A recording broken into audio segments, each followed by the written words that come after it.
Chapter 90 Flying Sword. Chapter 90 Flying Sword? From the situation in the arena, it seemed that the violent man held an absolute advantage. However, no one knew that this particular person, who seemed to be incomparably mighty, was actually secretly grumbling to himself. Every fist he unleashed caused a portion of the barrier of golden light to cave in. The impacts fiercely vibrated the barrier. It would only be a matter of time before the barrier would be totally destroyed. But no one knew that every time the man's fists had come into contact with the golden light, the man could feel a sharp wave of rebound energy that seemed to reciprocate the strength he used. Currently, all 4 of his limbs were grievously damaged. He knew that once the effects of his skill faded, all of his limbs would probably be immensely swollen. In addition, the barrier of golden light had an insane recovery rate. After a short while, the portions that he caved in with his attacks would immediately return back to their original shapes, as if the barrier was never damaged in the first place. Moreover, his previous attacks were aimed randomly at the barrier of golden light, merely causing its shape to be distorted, but other than that, there seemed to be no other effect on the barrier whatsoever. The tall and sturdy man continued in this manner for a period of time, while the barrier of golden light vibrated intensely, as if it would break apart at any moment. Now, the thoughts of everyone present went in the opposite direction. They understood that this tall and sturdy man's attacks were unable to destroy the golden barrier. His immense strength would at most be able to create some dents on the barrier, but it would not able to completely destroy it. So not only did Jia Tianlong abolish the idea of sending reinforcements, but the dwarf also regained his former composure. But because he had embarrassed himself earlier, Monk Golden Light's features seemed to have a trace of embarrassment, and as he stared at the strong and sturdy man, his gaze became increasingly malevolent. But because he was suffering the barrage of attacks from his opponent, his body was unable to stand straight, and every magic technique he intended to cast misfired. As such, he stopped his incantations and stared intently at his opponent while muttering a string of curses under his breath in an unknown language. As for the tall and sturdy man, he did not feel any changes, so he continued frenziedly attacking the golden barrier. The spectators all thought that this individual had boundless energy and would never need to rest. Clang clang clatter. Exerting his full strength, that ferocious man unleashed 2 strikes and a kick before turning his back in retreat. That massive frame of his did not seem to hinder his speed.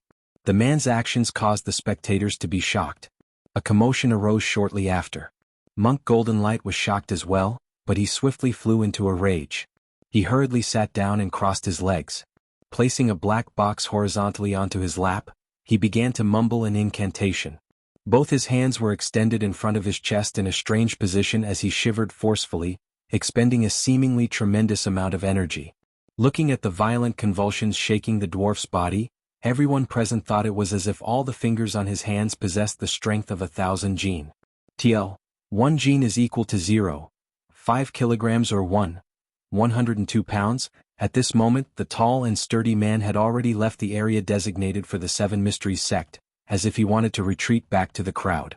However, he suddenly heard a loud voice from behind his back. Rise.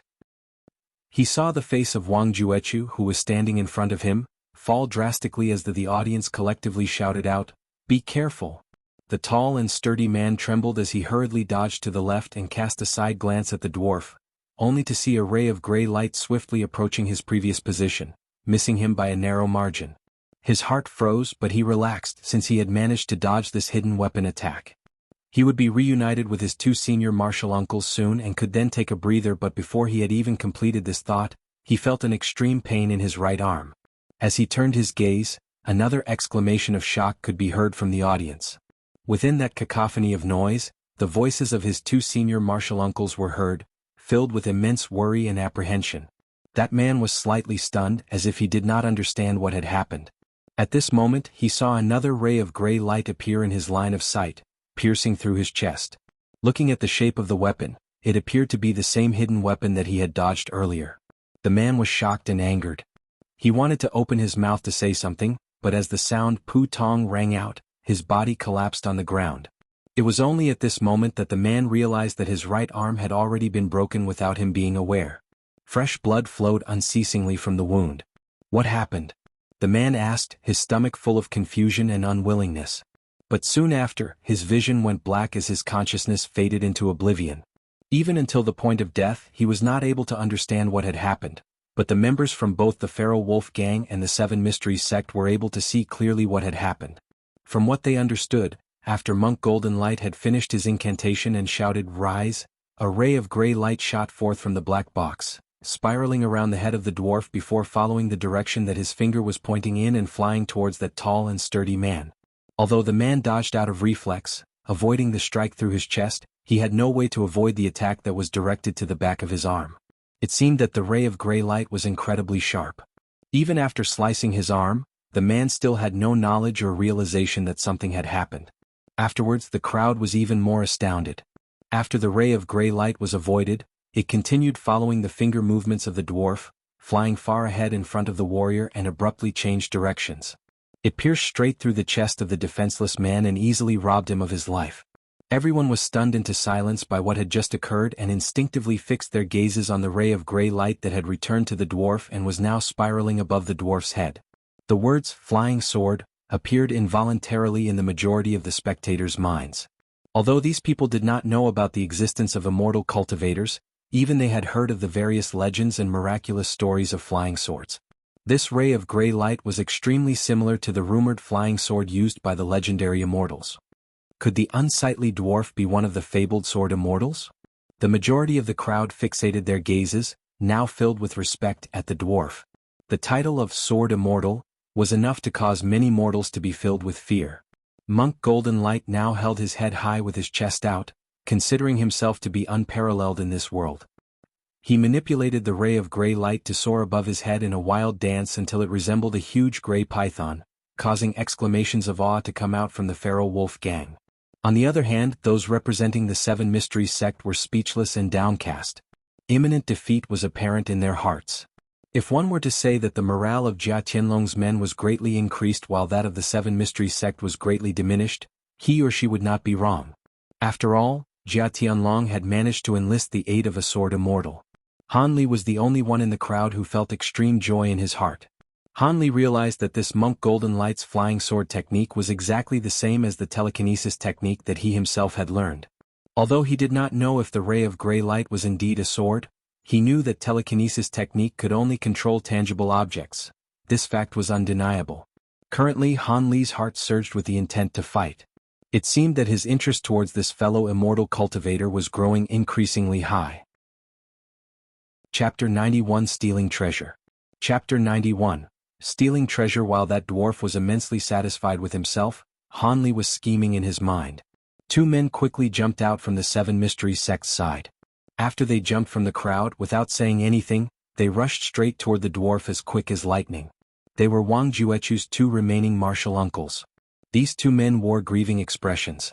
It was obvious that the tall and sturdy man's death had greatly saddened them. As a result, they felt endless loathing for Monk Golden Light and paid no attention to his sword's transcendent movements. They were consumed by the thirst to kill the opponent and take revenge on behalf of their fallen comrade. Sect leader Wang had originally planned to block their reckless actions, but acknowledged that this dwarf, capable of mystic techniques, had to be confronted sooner or later. These two martial uncles were the only ones capable of threatening the dwarf. Rather than blocking them now, it would be better to take advantage of his martial uncle's desire for revenge and have them clash with the dwarf immediately. Thinking of this, Wang Juechu swallowed the words that he was about to say to call them back. Monk Golden Light had learned his lesson not long ago and did not dare to look down on these opponents. He propelled the gray light toward the two with one finger. The gray light immediately changed into a long beam of light and flew directly towards them. The uncle who resembled a scholar immediately suspected that the flying sword's gray light would fly toward them. He raised an eyebrow and raised his hand, launching a thin silver line from his sleeve. It collided against the gray streak of light head-on, stopping it for a second. However, the gray streak of light then rushed forward as if nothing had happened.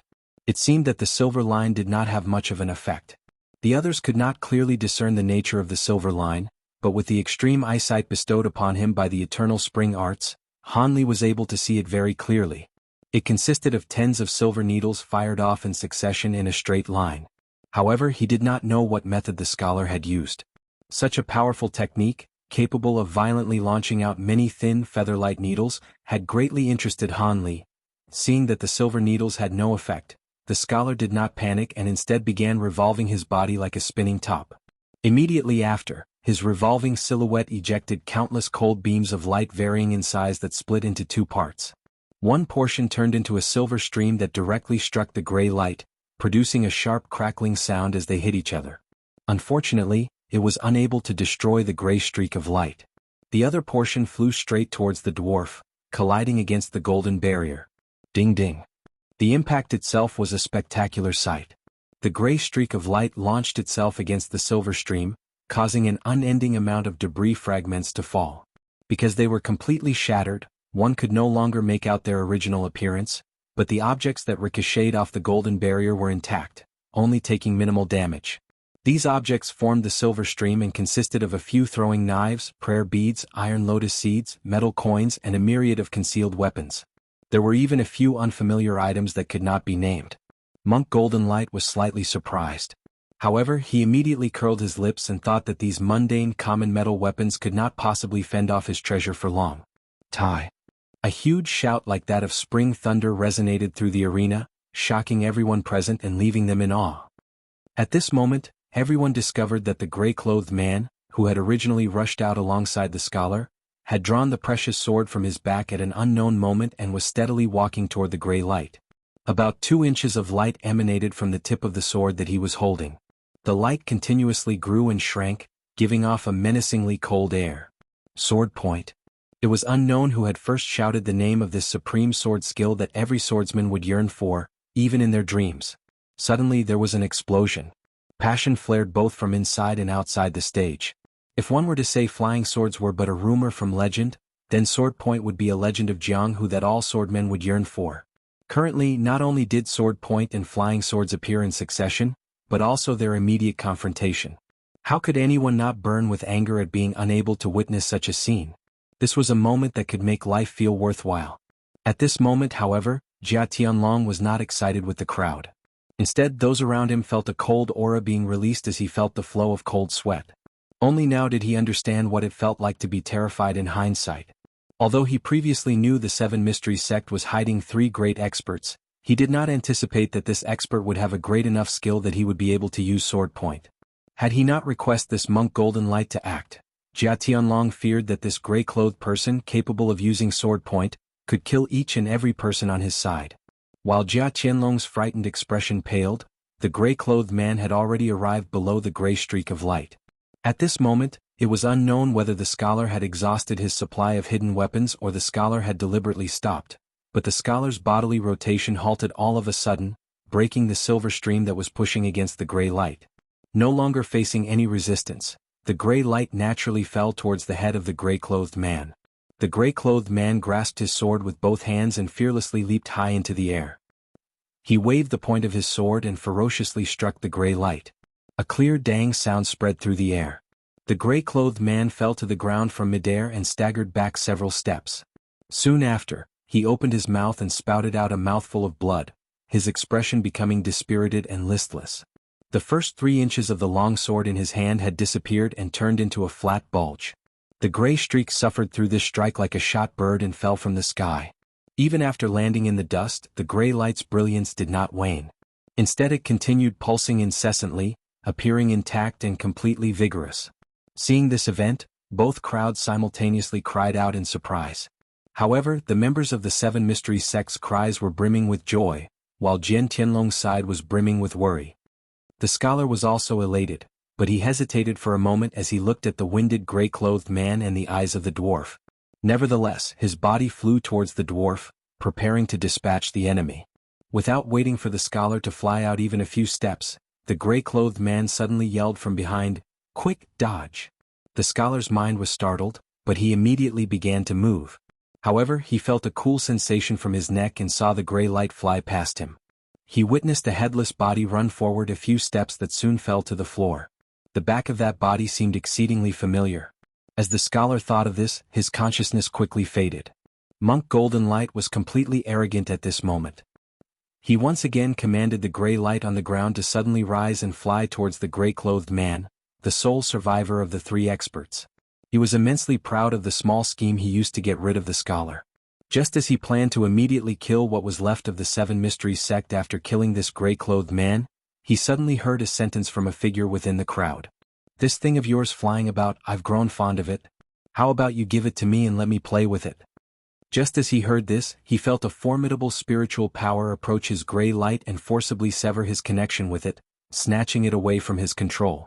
The gray light that was originally flying toward the gray-clothed man turned in midair and flew into the crowd. Wherever the gray light went, people lost their heads in fear and were dodging it all over the place. Only a common-looking youth of only 17 to 18 years stood unmoving from his original spot. This youth smiled toward Monk Golden Light for a moment, exposing his pure white teeth that contrasted against his tan skin. He then pointed to the gray light, which obediently fell into his hand. An immortal cultivator. The dwarf's heart trembled and his complexion fell, becoming pale beyond comparison. Chapter 92 Sword Talisman. Chapter 92 Sword Talisman. Everyone who had seen this young man's actions all thought that their eyes must have failed them. Originally, when they saw the gray light turn and fly towards the crowd from the Seven Mysteries sect, they believed the midget had changed his mind, intending to first kill off the rest of the humble martial art disciples and then handle the gray-clothed person. Who would have imagined that the gray streak would fly into the crowd and actually land on the hand of a seemingly ordinary disciple, who effortlessly received it? This was far too much to believe. The Seven Mysteries sect side, including sect leader Wang and the gray-clothed man, felt both pleasantly surprised and relieved from the unexpected rescue. Wang Juechu was in ecstasy and was even more glad that he had the foresight to agree to let Han Li participate in the death match. He knew that the survival of the participants in the death match, as well as the survival of the Seven Mysteries sect, would henceforth depend entirely on this profoundly mysterious Dr. Han Li. Li Feiyu had understood what Han Li had stolen. At this moment, his mouth had dropped open and did not close for a while. Although he knew his close friend was somewhat outstanding, to be able to take away the immortal cultivator's flying sword was a feat Li Feiyu could only dream of, making him absolutely giddy. This actually went as far as to make Zhang Xiu'er elderly, and the opposing Jia Tianlong wide-eyed and speechless. Each of their facial expressions was very wonderful to behold. Numerous gazes were shot out, included fear, doubt and pleasant surprise, but all of them fell onto Han Li. Han Li had a smooth expression and was smiling all along. It seemed that he did not have even the slightest care for the spectators' attentive gazes. However, no one knew that behind that calm appearance, his mind was filled with endless depression.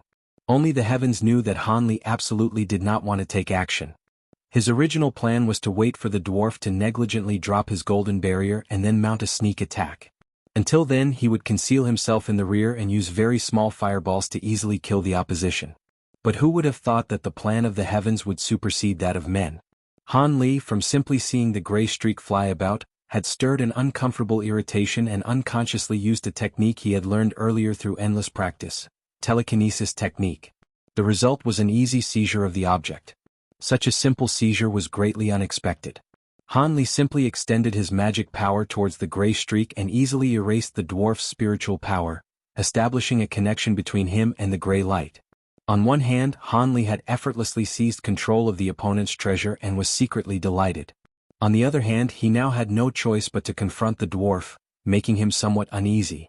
He clearly understood he did not possess enough force to break the opponent's tortoise shell. The only thing giving him comfort was that his magic power had exceeded his opponent's several times over. Of course, the slightest sign of unease could not be seen in Han Li's expression. That was because he was fully aware that if one held the psychological high ground, then they would possess a great advantage in a true confrontation and would somewhat increase the odds of success out of thin air. This was a trick he had learned from within the blinking sword art manuals. As a result, after recognizing the dwarf as a great enemy, Han Li showed the opposite and instead showed an expression of having a card up his sleeve. He leisurely moved the treasure he had just taken back and forth in his hands. The gray streak remained spirited, and its length was indeterminate, its true form still unclear. Han Li raised his head to take a glance at the somewhat pale dwarf and slightly smiled. "I think I shall return this treasure to you, its original owner." Deceptively, Han Li spoke in a sincere tone, although there were some lingering traces of unwillingness in his expression. The dwarf was extremely happy. To think that the immortal cultivator in front of him was so naive that he would want to return the treasure that the dwarf had just lost. Afraid that any hesitation would cause Han Li to change his mind, the dwarf stopped thinking further about it and hurriedly decided. As he waved his hands, the golden barrier around him dissolved completely. He extended his hand to get back his talisman and rudely said, Since brother is so sincere, I will no longer be polite. Seeing the dwarf had extended his hand in an attempt to grab the talisman, Han Li's expression abruptly underwent a huge change. He pointed to the back of the dwarf and excitedly called out, "Clan leader! Why has this esteemed elder arrived at this place?" Upon hearing this, the dwarf froze, so frightened that he no longer cared about the treasure. He turned his head around, but there was no one there, only silence. OSH*T. No matter how stupid the dwarf was, he knew that he had fallen for Han Li's trap. Hurriedly turning back his head, he could only feel a hot sensation near his chest. Soon after, flames started rising up his body, covering him in a sea of flames. In the blink of an eye, the dwarf was incinerated into ashes. After this moment, Han Li let out a long sigh and retracted the hand that he had used to shoot out the fireball earlier. Using the small fireball technique, and killing his opponent with a single move, the whole process seemed extremely simple, but he had actually expended a great deal of effort under a lot of pressure in order to come up with this plan. Now that his sneak attack had succeeded, a joyful smile broke out on his face, and he praised himself silently. Jia Tianlong and Wang Juechu had clearly seen what happened just now, but they did not understand what they saw.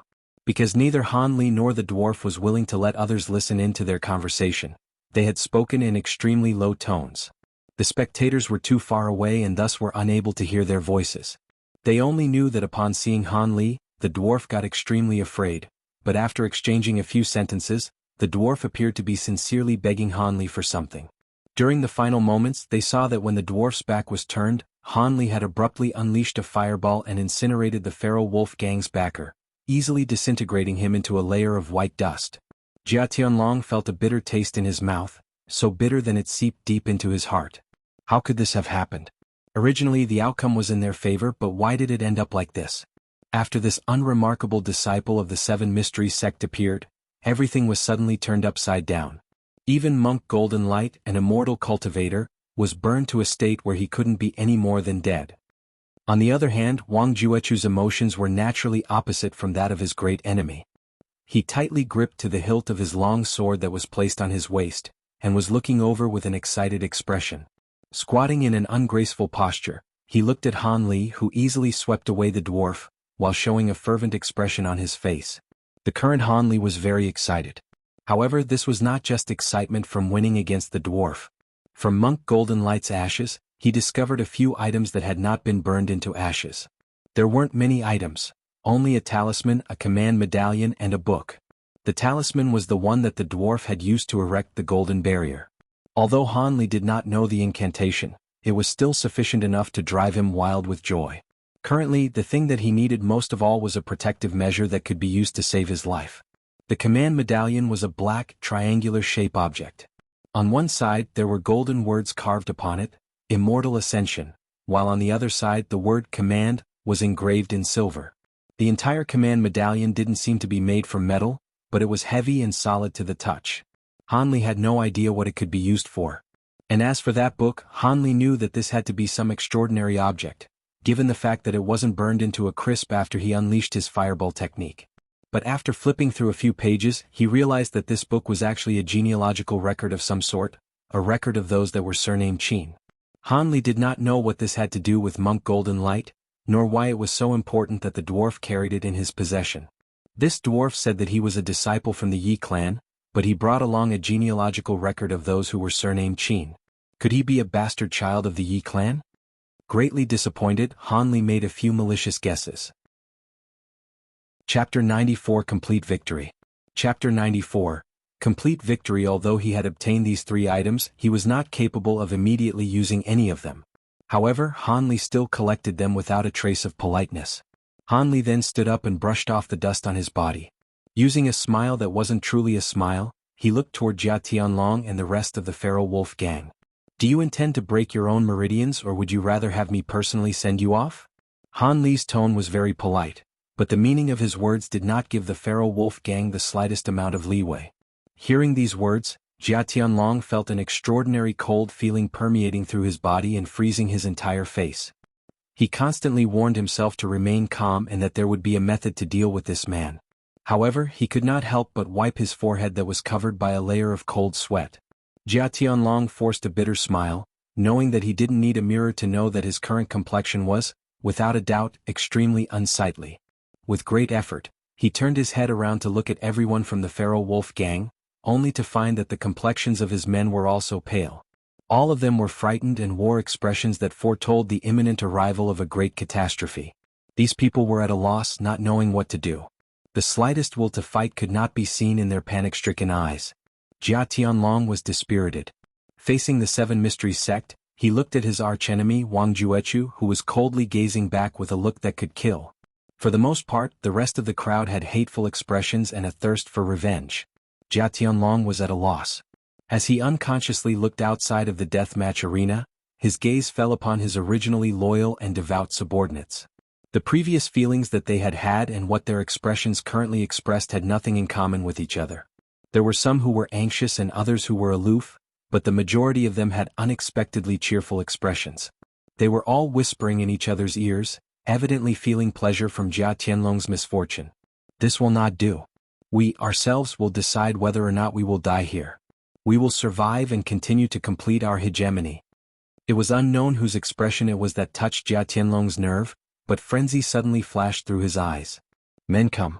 Iron Guards, advance and prepare your crossbows. The rest of you wait for your orders. All of a sudden, Jia Tianlong loudly bellowed with a great amount of inner strength. Jia Tianlong was worthy of being a commander. Even though the men participating in the death match were previously at their wits' end, his roar that contained inner strength roused all their spirits, making the men seem as if they had just woken from a dream. Regardless of whether they were from the feral wolf gang or just experts of a small faction, they all had a pillar of support. One after another, they wiped their fists and rubbed their palms, adopting a determination to fight to the death. Han Li slightly wrinkled his eyebrow and gave a light snort. With his hands behind his back, he slowly walked towards Jia Tianlong. It seems like I still have to waste a few more movements.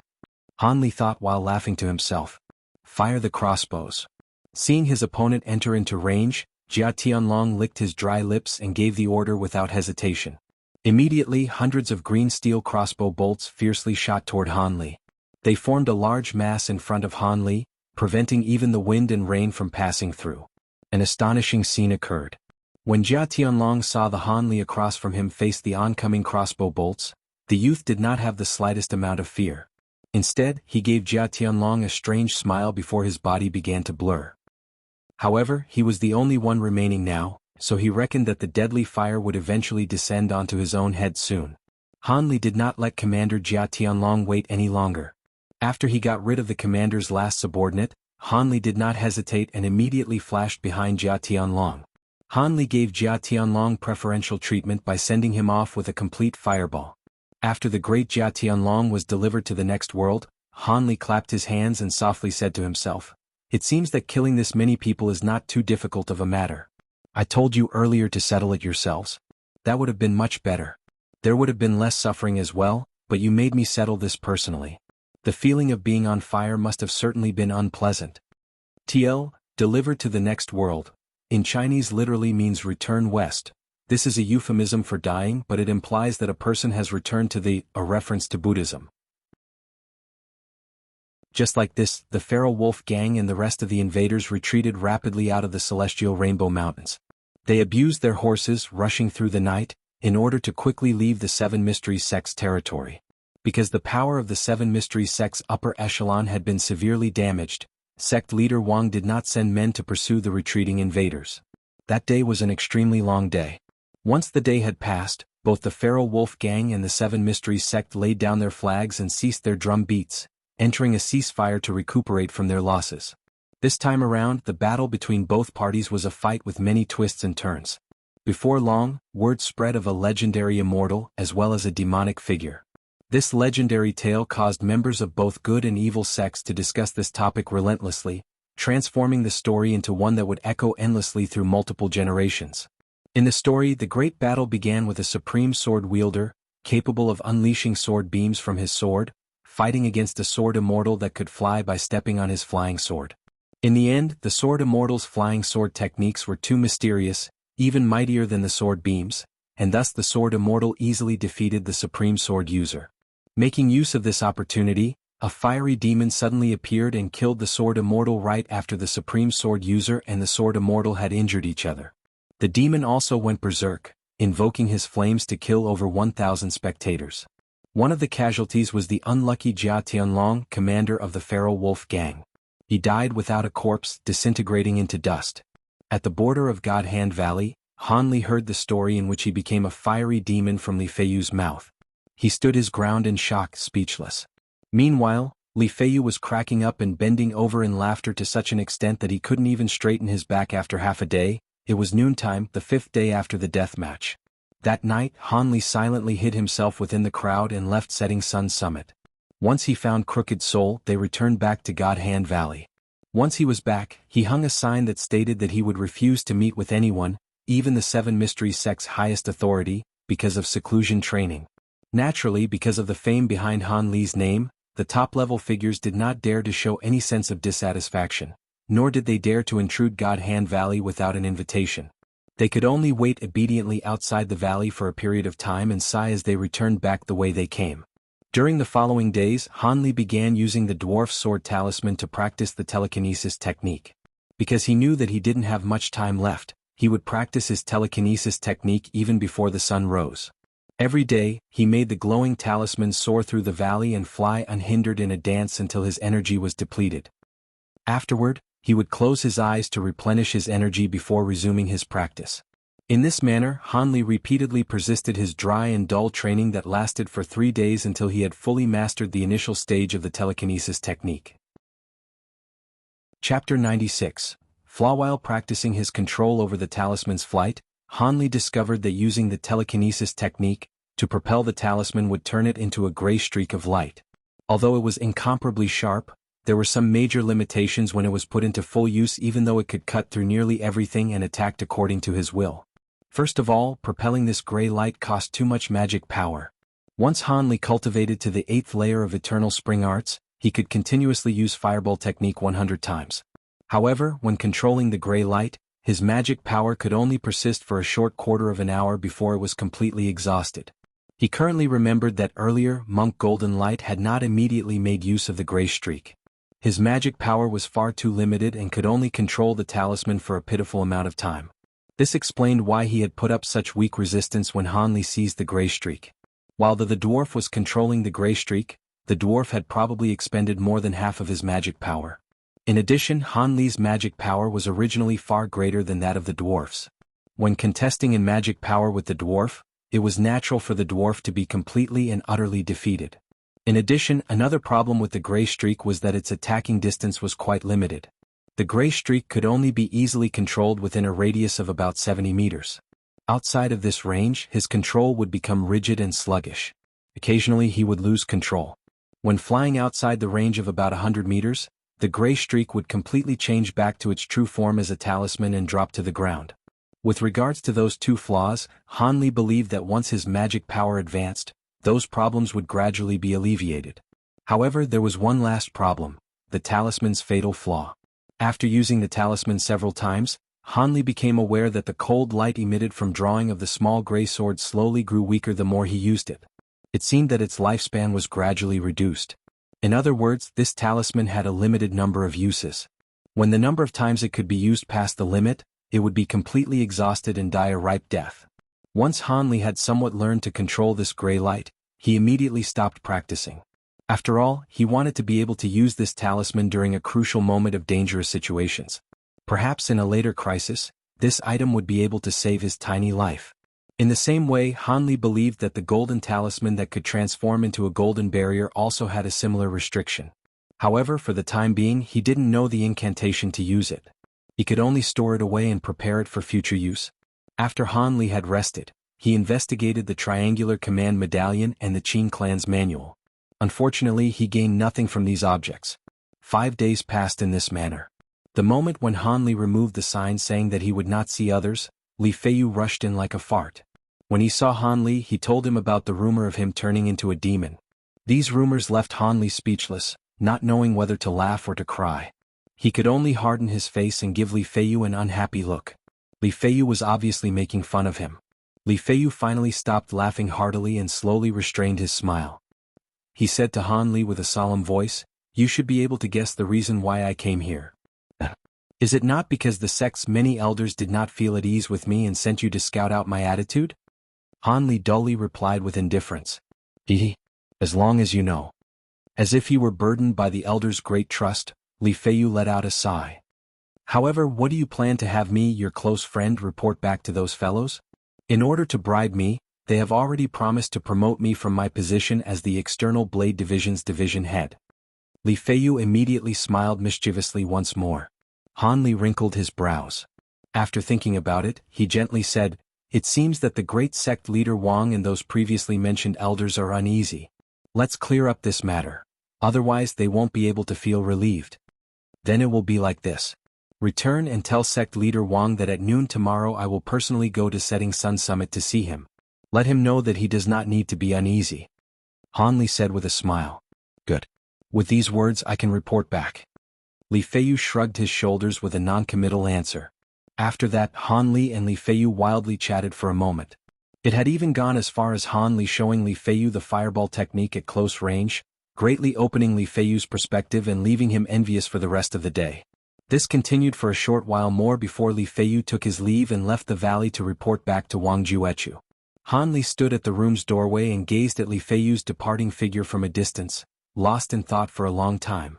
He suddenly smiled mysteriously and entered the room, closing the door behind him.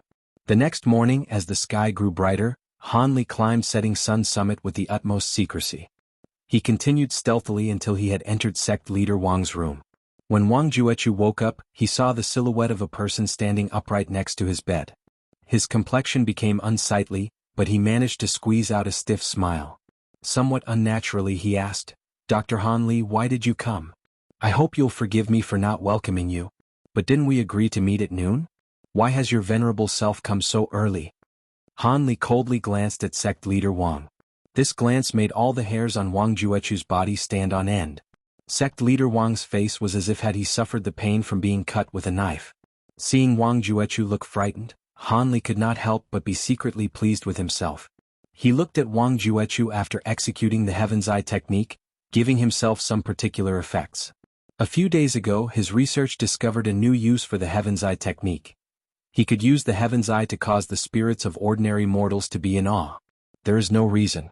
I simply felt that if I were to come earlier, everyone's minds might be a bit more clear-headed. That way they wouldn't force any unpleasant affairs upon the other party. The slightest expression could not be discerned from Han Li's face, although his tone seemed somewhat ill-intentioned. Chapter 97 Backhand Transaction. Chapter 97 Backhand Transaction. As soon as sect leader Wang heard this, his heart could not help but thump like a drum. Yesterday he and the other elders had received Han Li's message from Li Feiyu that he would come to Setting Sun Summit tomorrow at noon. Some of these people had immediately felt that Han Li was far too dangerous and lost their reason, proposing during the meeting to take action and seize the opportunity to kill Han Li. However, this proposition suffered great opposition from a different group. They recognized that such actions were far too dangerous and that they were likely to suffer great retribution if they failed. Those wanting to take action immediately divulged rumors for quite a while and dreamed up many justifications during the night for the purpose of intense refutation. Actually, all of these people were well aware that the accusation that Han Li was far too dangerous was all but just a pretense. There were some people that were envious of his cultivation technique and had planned to conspire against him in order to reap gains from Dr. Han Li. Perhaps even those who opposed the accusations possessed similar intentions. It was just that they would use milder and more covert methods compared to the people who outright conspired against Han Li. In sect leader Wang's presence, both of these groups quarreled with anger and excitement. From the beginning of each meeting to its quick dispersion, no side had truly convinced the other. Instead, they continued to argue garrulously. Finally, when the surviving martial uncle, the gray-clothed man, saw that the conflict showed no signs of settling down, he coldly said a few words to immediately calm everyone down. "Could it be you aren't afraid of his elders coming to find him after he's killed?" The gray-clothed man's words were like a bucket of cold water, immediately sobering the elders' feverish minds. "That's right. Han Li is so young, but he's already this ferocious. He must definitely have an immortal class elder behind him. Even if we cover up the nature of his death, when his elders come, wouldn't everyone here die a tragic death?" When they understood that killing Dr. Han would be equivalent to killing themselves, those who originally advocated an attempt to poison Han Li had completely changed their minds. However, one or two of them were still blinded by greed and persisted, though they now suggested more moderate methods to deal with Han Li instead. Sect leader Wang had just heard Han Li speak some profound words. He felt somewhat guilty and believed that Han Li possessed great magic power. Because Wang Juechu did not know how Han Li had learned the details of the dispute that occurred the day before, he grew even more cautious. However, Wang Juechu had been a sect leader for many years, so his experience and shrewdness were extraordinary. He quickly broke away from the effect of the Heaven Eyes technique and regained his normal expression. Medicinal God Han Li, why do you say these words? This entire sect couldn't possibly thank your venerable self enough. After Wang Juechu had examined the situation, he decided to explore the meaning behind Han Li's words. Then why did I hear that there were people who wanted to harm me? Han Li stated in a dull tone while laughing grimly. As sect leader Wang heard this, he was initially frightened, but after looking for signs of anger from Han Li, he soon calmed down slightly. Since Han Li did not speak with an angry tone and had come to see him by himself, he may have simply heard a few rumors without knowing specific details. It seemed that Wang Juechu still had some leeway to repair the relationship between Han Li and the Seven Mysteries sect. Medicinal God Han Li might have misunderstood. Yesterday, a few degenerates had indeed appeared in the sect in an attempt to forget favors and violate justice. However, please be relieved. These people have long been captured and are under strict observation. The great majority of the sect are nevertheless grateful towards you, Dr. Han. We absolutely wouldn't take actions that would harm our friends and benefit our enemies. After pondering for a moment, Wang Juechu spoke those words with an awe-inspiring righteousness. Hearing this, Han Li grimly laughed in his heart. Ever since he had revealed his strength and assisted the Seven Mysteries sect through this calamity, he had reminded himself to be careful of the proverbs, the birds are gone, the bow is put away, and to destroy the bridge after crossing the river. He did not believe that the others would have kindness and be thankful towards him, but the hearts of men were truly hard to fathom.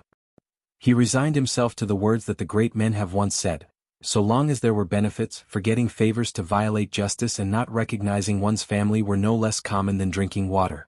This was also one of the reasons why he had refused to meet with the conspirators after Han Li had returned to the valley.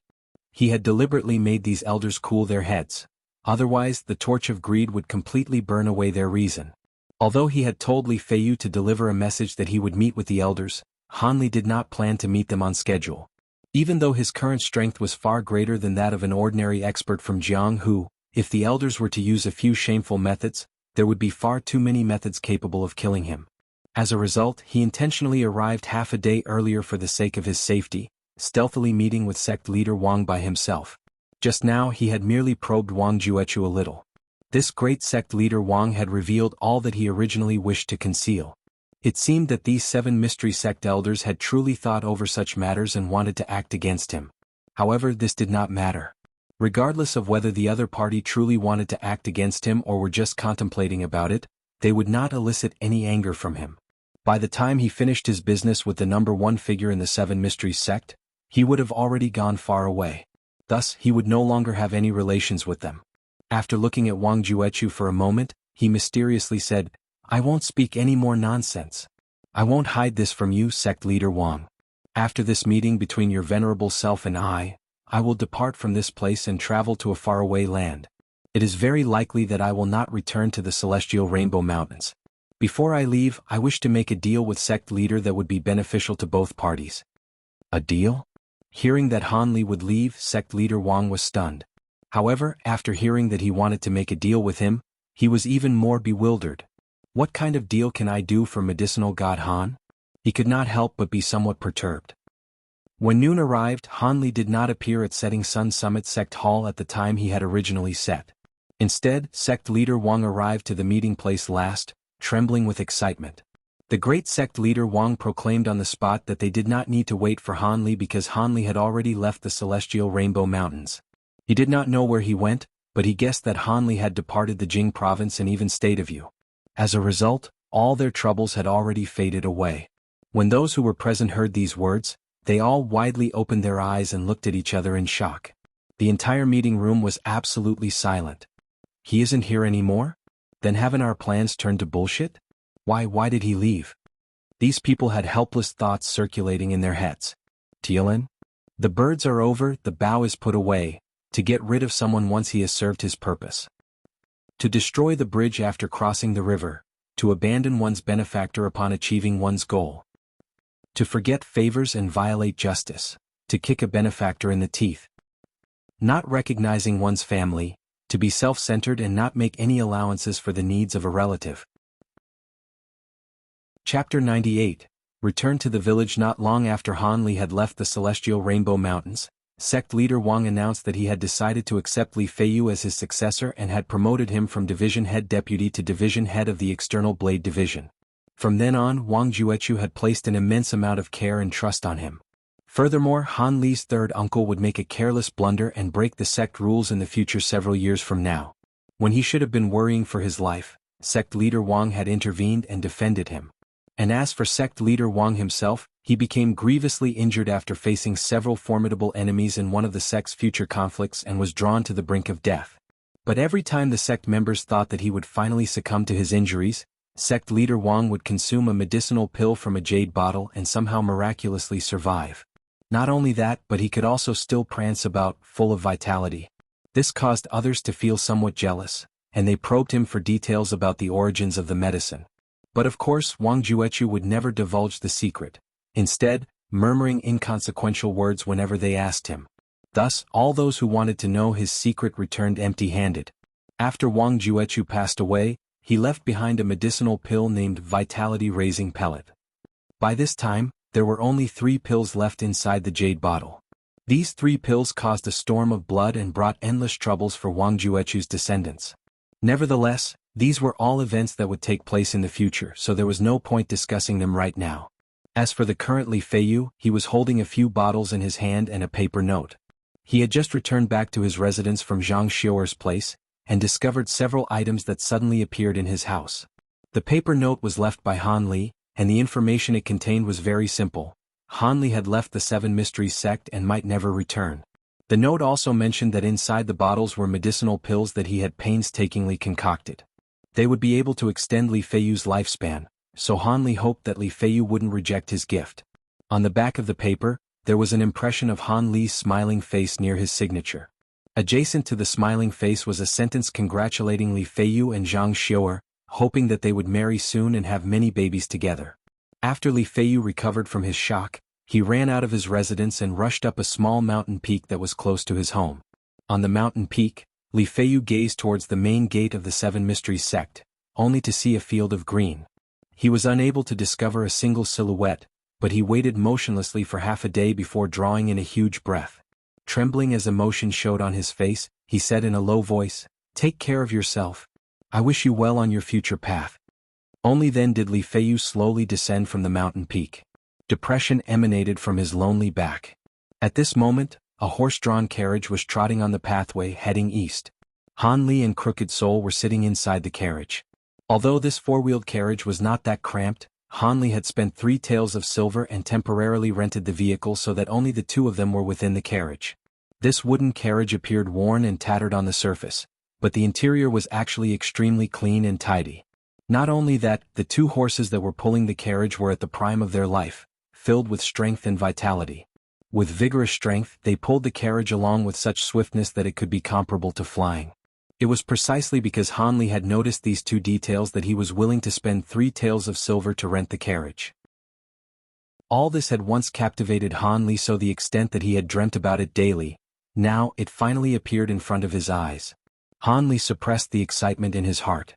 He allowed the driver to stop the carriage far outside the village, while Crooked Soul remained in the carriage. Then Han Li walked towards the direction of the village. The closer he got, the faster his heart thumped. Han Li had not felt such an irresistible emotion in a long time. Chapter 99. Departure. Finally, Han Li entered the village, advancing step by step. As he walked through the village entrance, he heard a burst of joyous sounds from musical instruments. Strangely, not a single person could be seen as he walked through the village's small streets. Han Li's heart stirred. The empty streets and the joyous sounds were memories from his childhood that he couldn't be more familiar with. This was clearly someone's wedding celebration. Everyone in the village would celebrate and join in on the fun. Han Li lifted his spirits and slowly spread out his spiritual sense. By doing so, he discovered that both young and old had gathered together at the village center as he expected. However, the place they had gathered at felt so familiar to Han Li. Was this not the house where he had lived? Han Li was surprised by no small amount. Could it be? Han Li had a faint guess at last. He sped up his pace, hastily passing by many households and turning many corners until he saw the sight that before him. Several hundred villagers were surrounding an earthen courtyard. Inside the courtyard, there were many tile-roofed houses that were in better condition than the houses nearby. A large banner with celebratory words hung from each entrance. In addition, there was a small group of instrumental performers that was making quite a bit of noise at the front of the courtyard. There were some villagers who stood, others who crouched, and a few who were not paying attention and simply sitting on the ground. Gathered into groups of 3 and 4, they whispered and sometimes engaged in heated arguments. Some continued to look at the courtyard with envy. In addition, there were many children joyfully chasing one another under adult supervision. Seeing this familiar scene, Han Li's mind was distracted for a time. In this split second, it was as if he had returned to his childhood from long ago and was with the other children, chasing them while making lots of noise. Z's. The Han family's 4th daughter truly has good fortune. I heard the husband is a state official from the city, a truly studious and scholarly individual. Till, Z's, the sound of a tongue clicking. Truly? And she is going to be his legal wife? She's going to have the status of an official's wife. TL, legal wife as opposed to being a concubine. I heard that the Han family had delivered a frighteningly large dowry, several dozen taels of snowflake silver. They are truly wealthy. The village women's noisy gossiping roused Han Li from his stupor. The Han family's 4th daughter? Isn't that my little sister? Could it truly be the day of my little sister's wedding? Han Li felt a burst of vague emotions continuously surging inside him. Though what he thought remained a mystery, Han Li hid behind a large nearby tree several steps away, attentively and unwaveringly staring at the courtyard gate. Suddenly, someone shouted from a distance, "The sedan chair has arrived. The groom has come to receive the bride." Upon hearing these words, the villagers were in an uproar, instantly becoming a boiling cauldron of voices. "The bride has emerged. The bride has emerged. Quickly come and see." The clamoring even surpassed that of the shrilling children. Han Li's spirit shook as he fervently continued to watch the courtyard gate. Crick. The wooden courtyard gate opened. More than a dozen men and women came out, escorting a young woman wearing a red wedding dress in between them. This young woman's chin was sharp, and her appearance was graceful, belonging to a girl 16 or 17 years old. At this moment, her face was bashful. Han Li widely opened his eyes and attentively observed this young woman's appearance, trying to find some resemblance with the little sister from his memories. Aside from her general facial appearance and the corner of her eyes, he found no other trace of familiarity from his olden days. The rest of her appearance could no longer be associated with the little sister from his memories. Sigh. A girl changes 8 times from childhood to womanhood. These words truly make sense. Han Li bitterly smiled and then swept his gaze to the people at her side. This fatty is 3rd uncle. I can already tell who he is with a single look. He's just as fat as before. That large tan person at the side is eldest brother Han Tai. That woman close to his side should be his wife. Han Li's mouth muttered as he called their names out one by one. This somehow made him relax a little. When his gaze fell upon an old gray-haired couple, Han Li ceased speaking. Motionless, he blankly stood behind the tree. His expression became extremely complicated. Among these emotions included happiness, timidness, and bewilderment. His parents had aged far greater than Han Li had anticipated. When he had gone up the mountains, he remembered that his mother's hair was jet black. However, all of her hair was now ash-colored. Furthermore, his father's originally straight back was now hunched over. Han Li remained speechless, while his mind became dizzy like a ball of paste. Because of everything that had occurred, he didn't notice that it was already dawn. By the time he cleared his head, his little sister had already sat in the red silk sedan chair and was carried off into the distance. Following closely behind was a scholar mounted on a large cyan horse. Han Li focused his sight to look at the sedan chair that was moving further away. He gazed at his parents in the crowd and then closed his eyes. After he had deeply engraved the appearances of his parents and several kin into his heart, he turned around. His face expressed unwavering determination as he walked toward the village's exit with large strides. Han Li knew that if he were to walk across the village entrance once more, he would come across these people and spend the rest of his life here. He clearly knew that ever since he had gained insights in the eternal spring arts and learned about the existence of immortal cultivation, he had walked on a path completely different from that of ordinary mortals. Regardless of whether there would be misfortune or happiness, prosperity or hardship, he would never regret his choice. Translator's note: Thank you for reading. This is the end of RMJI Book 1. I hope you've enjoyed the series so far. No one had known what the dark-skinned man's name was for quite a long time. The people at the harbor either addressed him as Grandpa Black, or his nickname, Black Bear. He was the leader of the small gang Iron Fist group, while Sun Urgu held a similar status in the 4th-level gang. As a result, these factions had arrived at this dock to supervise the porters of their respective sides. A mountain cannot hold 2 tigers, let alone this minuscule dock.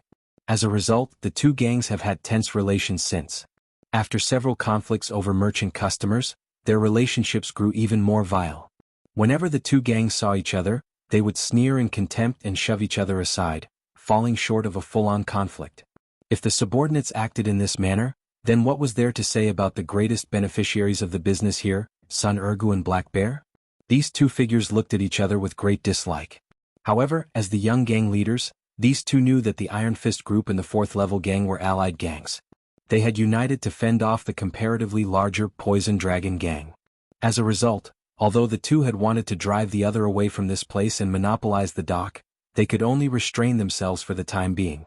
However, they accumulated resentment and fury against one another and vented their feelings through their subordinates' verbal conflicts. Their exchange of insults had become a common occurrence that took place every morning. As a matter of fact, Sun Urgu's subordinates did not even wait to initiate a conflict. Many clever, eloquent subordinates struck back without a trace of politeness. Do you know what animal is the most stupid of them all? Bears? Which of bears are the most stupid? Black bears without a doubt. Ha! When Black Bear had originally heard his own subordinates ridicule the other party, his face wore a proud expression. However, his elated face darkened after hearing these words. Sun Urgu started to smile. Pleased, he patted the shoulders of several subordinates to further encourage them. Black Bear's subordinates were not to be outdone. Those on Sun Urgu's side were not polite either. A great deal of filthy words spurted out from both sides. Everyone became each other's old grandpa and neither side feared the other. Naturally, the conflict at the dock was not pleasant to hear. Vulgar unpleasantries of all kinds were exchanged. As the leaders of their respective gangs, Sun Urgu and Black Bear coolly looked at each other. Since they were people with status, they naturally could not join in the abusive, quarrelsome racket. Just as these 2 sides' mouths and tongues were about to dry, saliva suddenly splattered. One of Sun Urgu's subordinates cried out in alarm, "A boat is drawing near." These words roused Black Bear's near 100 cursing subordinates, who all exhaled in surprise. Chapter 101 Troubles Brought Upon by Riches. Chapter 101 Troubles Brought Upon by Riches. Han Li had traveled in a southeastern direction from his hometown and rushed straight towards the Lan province. On the way, he had met with other travelers, but when they arrived at the bustling city streets, Han Li had left their company to take a shortcut on a path that ran through the desolate wilderness. He didn't face much danger even halfway through the journey. In fact, the only slightly dangerous incident he had encountered was when he had met several hungry wild wolves during his stay at some remote region in the vast wilderness. Although the wolves were the ones hunting Han Li, they ended up as Han Li's dinner instead. Han Li had traveled through 2 other provinces before finally arriving at Lan province with a body covered in dust. The moment he entered the Lan province, he was amazed by the massive water channels he saw, sprawling from one end to the other and accessible from all directions. After all, he came from a region where there was mostly just mountainous wilderness. There weren't many places to see small lakes, not to mention big lakes and canals. As for drinking water, they would usually obtain it from wells or small creeks. Thus, Han Li was extremely interested in the boats and crafts that were sailing on the water canals. In the end, because of his curiosity and obsession, he had spent some money and rented a small boat, savoring the taste of his virgin sailing experience. After 10 days of pleasant sailing, Han Li had arrived at Jiayuan City, which was mentioned in Dr. Mo's will, and sailed into an unremarkable dock. The first impression the dock gave Han Li was that it was far too decrepit. The dock was constructed entirely from simple wooden panels. Not only was the place narrow and crude, but rotten baskets and broken bags were also strewn about, making the dock incomparably dirty. Standing on the 2 bamboo piers at the sides of the dock were several tens of bare-chested men who wore only short pants and emitted a strong odor from their sturdy builds. Currently, all these sturdy males were staring unblinkingly at him in crooked soul. Not only that, but there were also some who even revealed a fervent look in their eyes. Han Li was surprised for a moment, but he immediately smiled faintly. Before disembarking from his small boat and descending onto the dock, the boatman had warmly reminded him that inside Jiayuan City, the pier had an unwritten rule. No matter the amount of cargo that a passenger brought, he had to hire a porter from the pier to help him. If not, the passenger would face negative, unkind treatment from the harbor gangs and might even get beaten up. Since this was Han Li's first time here, he had no intentions to disrupt the social customs, so he honestly asked, "I need to hire a porter. Is there anyone available?" Sun Ergu retracted his sight. From his previous inspection, he could already tell that the youth who had just left the boat was a young master from some rich clan. Not only that, but also the giant man was most likely his bodyguard. This type of pair was frequently seen throughout the year whenever young masters from wealthy clans came to visit Jiayuan City. These young masters were often here to expand their horizons and spend their money before going back to boast. Thus, there wasn't much to be bothered about them. But these types of people, who loved to slap themselves until they were swollen in order to look imposing, made for perfect targets. As long as he used sweet words to flatter them, these country bumpkins would scatter their money about freely. As a result, they were a good source of business to the shopkeepers here. However, it wasn't the fourth-level gang's turn this time around. According to his prior agreement with Black Bear, the two gangs would take turns doing business with the unsuspecting tourists, and stealing customers would not be tolerated. Chapter 102. Murder. On arrival. Walking away from the dock, Han Li had his two porters walk in front of him and lead him to a nearby inn. He planned to first have a proper rest and then think of his other affairs. These two men didn't hesitate to lead Han Li into the city. On the way they turned 7 corners and changed directions 8 times. After they walked for a good while, he hadn't seen the slightest trace of an inn. Although Han Li continued to follow behind the two porters, he saw that with each passing road intersection, his surroundings became increasingly desolate. He wrinkled his brow. Although he hadn't lodged within a large city before, he still knew that it was impossible for an inn to be established in such a secluded place. What customers would possibly arrive here? Thus, when they brought him into a filthy, dark alley, Han Li bitterly smiled. He felt that he should immediately restrain the two and torture them into telling him what sort of scheme they were planning. Just as Han Li had thought to act, 10 large men suddenly appeared further up ahead in the alley. These men seemed somewhat familiar. Indeed, he had seen them earlier at the docks. These men held a variety of iron clubs and daggers. At this moment, they gazed at Han Li and Crooked Soul with malicious intent. In addition, those two porters who were carrying Han Li's luggage suddenly charged into the crowd and turned their heads, giving Han Li a sinister smile. Han Li sighed. It seemed he no longer needed to interrogate them because he realized their plan. He didn't expect that, as soon as he stepped foot on Dr. Mo's hometown, he would come across a cheap plot to kill him for his money. Boy, don't blame our cruel hearts. You should blame whoever let you bring this much silver for your bad luck. A coarse voice spoke from behind him. Han Li turned to look, finding 7 to 8 robust men appear behind him. They were led by 2 men. One of them was tall and burly and had black skin, while the other had a crooked head and rat eyes. They were Black Bear and Sun Ergu. This was not the first time these two had done this kind of shady business, plotting to kill and steal. They clearly understood that, so long as the job was done cleanly and no witnesses remained, the authorities would not take notice of it. After all, even if someone were to report a missing foreigner, the amount of people that went missing each year was far too great. It was impossible to expend the great amount of effort to look for them one after another. That was why, after Black Bear had finished talking, he did not hesitate to signal several men to charge.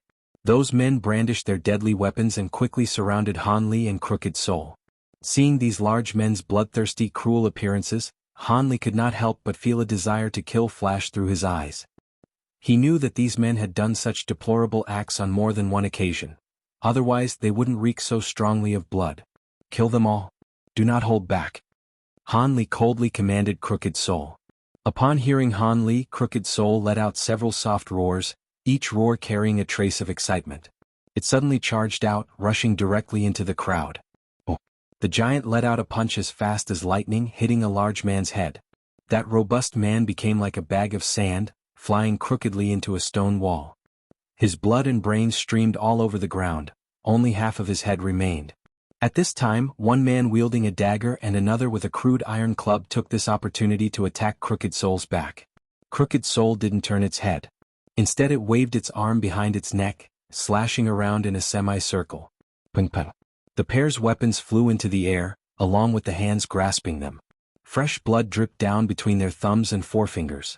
Crooked Soul immediately stood on a single leg and swept the other leg behind him like a sickle as fast as the wind. He was clearly the son of some influential family and was disguising himself for a stroll. Today Black Bear could escape death.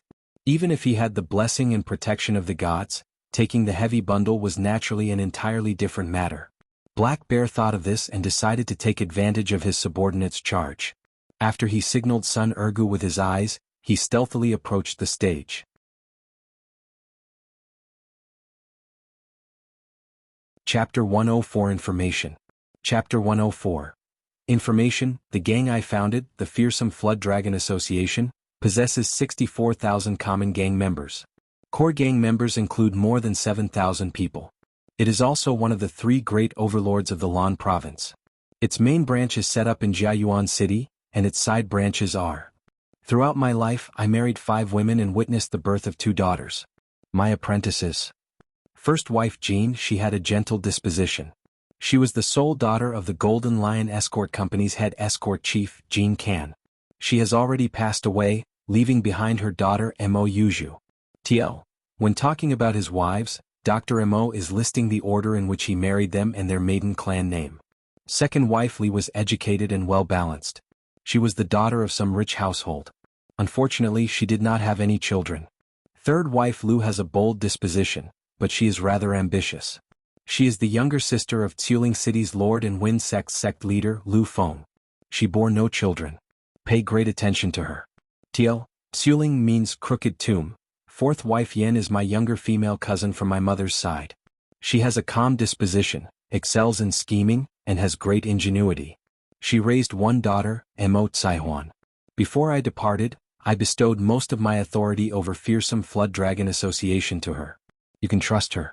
Fifth wife Wang is taciturn. She was infatuated with me and was previously first wife Jin's personal maid. She did not bear children and she secretly grasped hidden strength. You can trust her unconditionally. Adopted daughter Mo Fengwu is the daughter of my confidant and subordinate. After her parents died, I received her as an adopted daughter. Before I left, she had just turned 7 and was exceptionally intelligent. Yen Gu, eldest disciple. His aptitude is common. I have already passed on the cultivation methods for demonic silver hand over to him. Before I left he was 12 years old. His temperament is average. Zhao Kuan, second disciple. I already passed on the sleeping dragon arts to him. Before my departure he was 10 years old. His temperament is indiscernible. Ma Kongtian, my sworn little brother. He serves as a protector for the Fearsome Flood Dragon Association. His temperament? Han Li held in his hand a paper filled with handwriting, Dr. Mo's will. Currently he was inside Hui Yuan In's top room, walking to and fro repeatedly as he remained lost in thought. The will was written attentively. Not only did it clearly explain the powerhouse that Dr. Mo had established, the Fearsome Flood Dragon Association, but it also crudely described the temperament of his wives thoroughly. This caused Han Li's heart to sink slightly. What was mentioned in his will were matters from 10 years ago. The present state of affairs were sure to have had undergone an absolutely earth-shaking change. How should this be done? Should he contact Dr. Mo's wives or steal the Yang jaded treasure and escape without a trace? These decisions required Han Li to fully understand the current state of affairs. Thus, the local thug he subdued yesterday, Sun Ergu, was of great use to him. Han Li could probably acquire a lot of useful information from him. After Han Li carefully read through the will, he put it away into his bosom. Then, lost in thought, he raised his head, walked to the bed and sat down. He spread his legs and raised his palms to the sky before setting them on his knees. Afterwards, he shut his eyes and began to inspect his body's condition. The thread of codeine poison inside his dantian had started spreading outward a month ago. It was originally just a trace of an indistinct shadow, but it had currently condensed into a black possessed sphere. In addition, it's slowly beginning to grow in size. Tio. Dantian generally references to a place below your navel where essence and chi gathers. According to Han Li's estimates, he would have 2 months at most before this yin poison thoroughly broke out. When that time came, he feared that he would truly be hard-pressed to escape death. Just as Han Li was worried sick as he secretly resolved himself to acquire the warm young precious jade, someone knocked on his door. Come in. Han Li coldly said as he opened his eyes. The room door softly opened and Sun Ergu walked in with his head lowered. As soon as he saw Han Li, he acted with the greatest of courtesy, declaring respectfully, "Greetings, young master. Sun Ergu has come to hear young master's assignments." "Not bad, you found me quite quickly. You truly do have some skill," Hanli said in satisfaction. He then stood up from the bed and then, with his hands behind his back, he walked in front of Sun Ergu. "I am indebted by young master's praise. If I could not perform such a small trivial task, then for what reason would young master have spared my humble life?" Sun Ergu's happy face showed a great loyalty.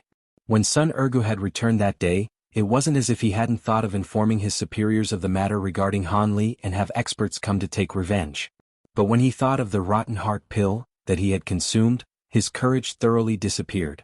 After a night of great consideration, he couldn't think of any other options and was left with no choice but to obediently pay Hanli a visit.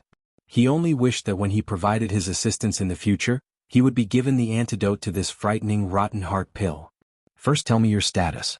From your appearance that day, it would seem that you're a small chief," Hanli indifferently said. "I am a dock overseer for the Western City District's 4th-level gang. I have about 450 subordinates and could be considered a minor gang leader." Sun Ergu replied respectfully. "4th-level gang?" Hanli dully asked. "That's right. 4th-level gang is one of the 33 small gangs in the western part of Jiayuan City. It has about 1,000 gang members, but most of them are dock coolies. The gang head is the ape Shinjongshan. He has 3 great protectors as subordinates."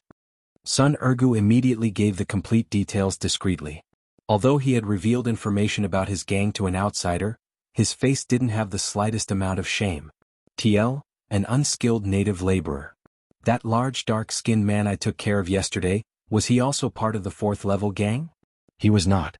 That person was called Black Bear and he was a gang leader of the Iron Fist Group, another one of the 33 gangs. We were not on good terms with one another." Sun Ergu replied with a flattering smile. "Even though this is just the western part of the city, there are already so many small gangs. Thus, in the entire Jiayuan city, the total number must be quite large, right?" With his hands behind his back, Hanli unhurriedly returned to the front of the bed. "Of course.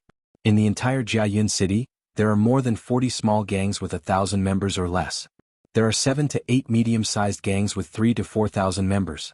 With regards to the large gangs that have over 10,000 members, there are only 3. Sun Ergu stood there, speaking with absolute honesty. "Tell me about the state of affairs in both the large and medium-sized gangs. You don't need to tell me about the small gangs." Hanli pulled up his sleeves and sat down on the bed. Afterwards, the calm Sun Ergu started talking. Chapter 105 Shocking News. Chapter 105 Shocking News. The 3 largest gangs in Jiayuan City are the Brothers Union, the Fearsome Flood Dragon Association, and the Heavenly Tyrant Sect. The smaller gangs are the Iron Spear Association, the Sworn Brotherhood, the Azure Clothed Gang, the Spring Rain Building, the Gold Sword Sect, the Dark Riverboat Gang, the Diamond Sect, the Setting Sun School, and several other sections. Sun Ergu named all these gangs in one breath. Panting, he continued, "The strongest of the 3 large factions is the Heavenly Tyrant Sect. It is allied with the Gold Sword Sect and Azure Clothed Gang, and they occupy the Eastern City District, which is the most prosperous district. The Brothers Union, which is slightly weaker, is allied with the Iron Spear Association, the Dark Riverboat Gang, and the Sworn Brotherhood, occupies the Northern City District. The weakest, the Fearsome Flood Dragon Association, rules over the Southern City District, alongside the Spring Rain Building, the Diamond Sect, and the Setting Sun School. Lastly, the chaotic Western City District is divided amongst numerous smaller gangs. Although these small gangs are constantly involved in power struggles, if a larger power wanted to invade the Western City District, then the smaller gangs would cease fighting and face the external attackers. Thus, the entire Jiayuan city could be considered a 4-sided confrontation." Sun Ergu's words came out like a torrent from his mouth, never ending. Without even pausing to think, he had explained the general state of affairs of every power within the city. After Hanli heard the explanation, he muttered to himself for a moment before thoughtfully asking, "I've heard people say that the Fearsome Flood Dragon Association was one of the Lan Province's 3 overlords, and that Jiayuan City was where it originally established its headquarters. How did it become the weakest of the 3 large gangs of the city?" "Young master, what you said is ancient history. Many years ago, the Fearsome Flood Dragon Association was truly ferocious, and its power nearly encompassed the entire Lan province. As a superpower during that time, the Fearsome Flood Dragon Association had its headquarters located in Jiayuan City. It was originally intolerant of other gangs stepping in, and as a result, the fearsome Flood Dragon Association controlled the entire city by itself. Back then, the other gangs didn't even dare to show their shadow under the fearsome Flood Dragon Association's intimidation. However, for an unknown reason, the fearsome Flood Dragon Association suddenly decayed in power overnight. Not only did it lose some of its territories, the power of its headquarters in Jiayuan City greatly waned in power. Thus, gangs of all sizes took advantage of this opportunity and emerged from hiding. After several bloody battles, the situation we have today took shape. Sun Ergu explained this while remaining extremely politely. Do you know why the fearsome Flood Dragon Association suddenly weakened? Han Li slowly asked Sun Ergu, furrowing his eyebrows. To tell you the truth, this humble person's status in his gang isn't very high. I truly do not know much about this, and the few things that I do know were told to me by other people. It seemed that the fearsome Flood Dragon Association had an internal conflict that led to a civil war. Its decline can also be attributed to other large powers that suppressed them from behind.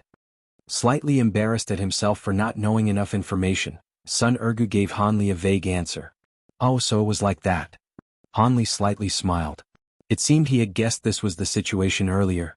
Who is currently in charge of the fearsome Flood Dragon Association? You should at least know who. Han Li asked. I do know who. The person in charge of the fearsome Flood Dragon Association is Lady Yen, the widow of the former fearsome Flood Dragon Association's leader, Mo Jiren. Sun Ergu hastily replied. Widow? Han Li was astonished. That's right. The original founder of the fearsome Flood Dragon Association, Master Mo, died. Does his wife not become a widow? Sun Ergu blinked and grew somewhat hesitant. He did not know if he said something wrong. Who said that the association's Master Mo died? As his complexion turned colder, Han Li sensed that something was out of place. Everyone in Jiayuan City knows about this. A year ago, Ghost Hand Mo Jiren's last disciple revealed that he had obtained Association Master Mo's will and keepsakes. With these in his possession, he announced Master Mo's death at the Missouri estate. Last disciple? What was his name? Han Li calmly asked, raising his eyebrow. He is Wu Jiaming, a 20-year-old pretty face. Rumors have it that he has already inherited Mo Jiren's teachings and his martial arts are incomparably high. Sun Ergu carefully told Han Li. At this moment he already realized something. He was certain that this person was somehow related to the fearsome Flood Dragon Association, and seemed to be paying close attention to that young Master Wu. In addition, Sun Ergu seemed as if he wanted to say something but didn't dare to. If you have something to say, then speak frankly. Don't hold back. If this information is true, I will bestow upon you great rewards. I have heard people say that this young Master Wu is intimate with the Master Mo's daughter, Mo Yuju. I have also heard that they will soon marry each other. Hearing that there would be compensation, Sun Ergu spoke the truth freely with a smile on his face. Marriage? Han Li chuckled and suddenly stood up. He paced back and forth several times in the room. Afterwards he looked up to the ceiling and stopped. He seemed to be thinking of something. Hear this well. Your mission is quite simple. From today on, you will secretly gather information for me regarding the Missouri estate. As for young Master Wu, the more details about him, the better. Take this silver. If this affair goes well, there will be even more rewards. Go handle it. Han Li casually tossed Sun Ergu a pouch of silver. I will follow your orders. Esteemed young master, please be at ease, for I will handle this matter well. This humble man will no longer trouble you and shall take his leave. Sun Ergu clutched the silver in his hands and walked out, beaming with joy. Before leaving, he had even took the time to politely close the door. This esteemed young master is truly generous with his money. All he wants me to do is a trivial task of gathering information. It seems that choosing to follow this person on that day was truly the right choice. Sun Ergu excitedly thought. At this moment, the matter of the rotten heart pill had been pushed to the back of his head. After seeing Sun Ergu's happy face as he walked out, Han Li lightly sighed. He suddenly felt somewhat regretful.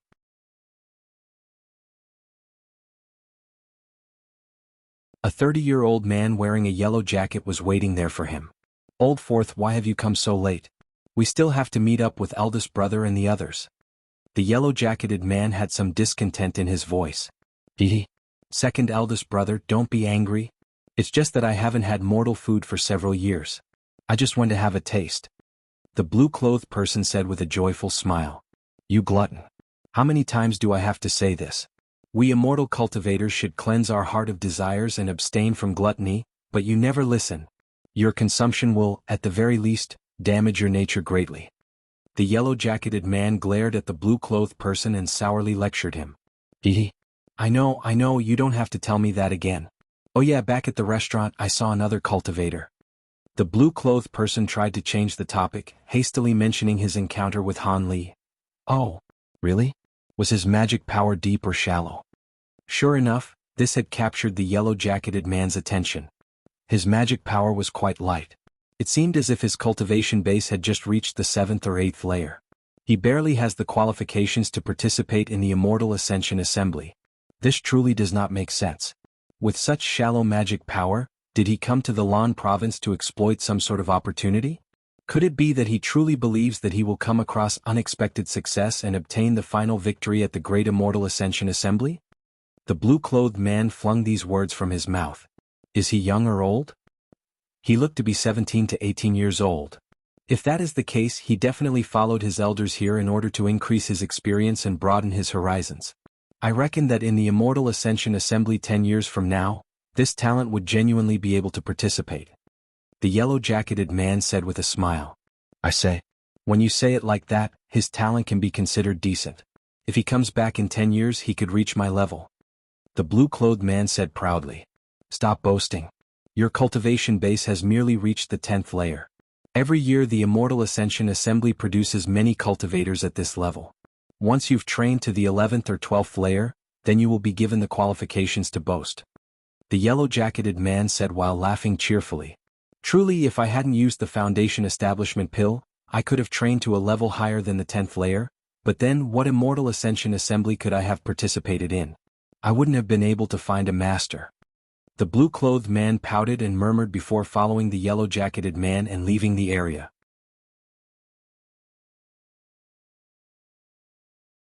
As he drifted past the eyes of the guards, he entered into the backyard of the Missouri estate without alerting them or causing them to notice anything out of the ordinary. Chapter 108. Entering the Missouri estate at night. Behind the Missouri estate lay a garden, not small in size, in which many rare flowers and herbs were planted.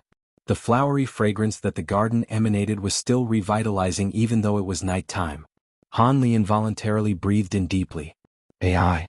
Han Li suddenly slightly exclaimed. Although the fragrance of the flowers was thick, he could still differentiate between the familiar smells of herbal medicine. Someone planted medicinal herbs in here. Han Li lightly smiled. This familiar herbal scent caused him to feel extremely curious about the person who had planted the herbs. It appeared that someone within the Missouri estate had inherited Dr. Mo's medicinal skills. Han Li did not dare to hesitate any longer. He continued on the little path and walked towards the areas that were lit up. Along the way Han Li discovered that there were quite a few hidden sentries. He would not have detected the Mo estate's tight security if it weren't for his heightened senses. Since he had already discovered the hidden sentries, sneaking past them became an extremely easy task. Han Li stopped in front of a small 2-story building.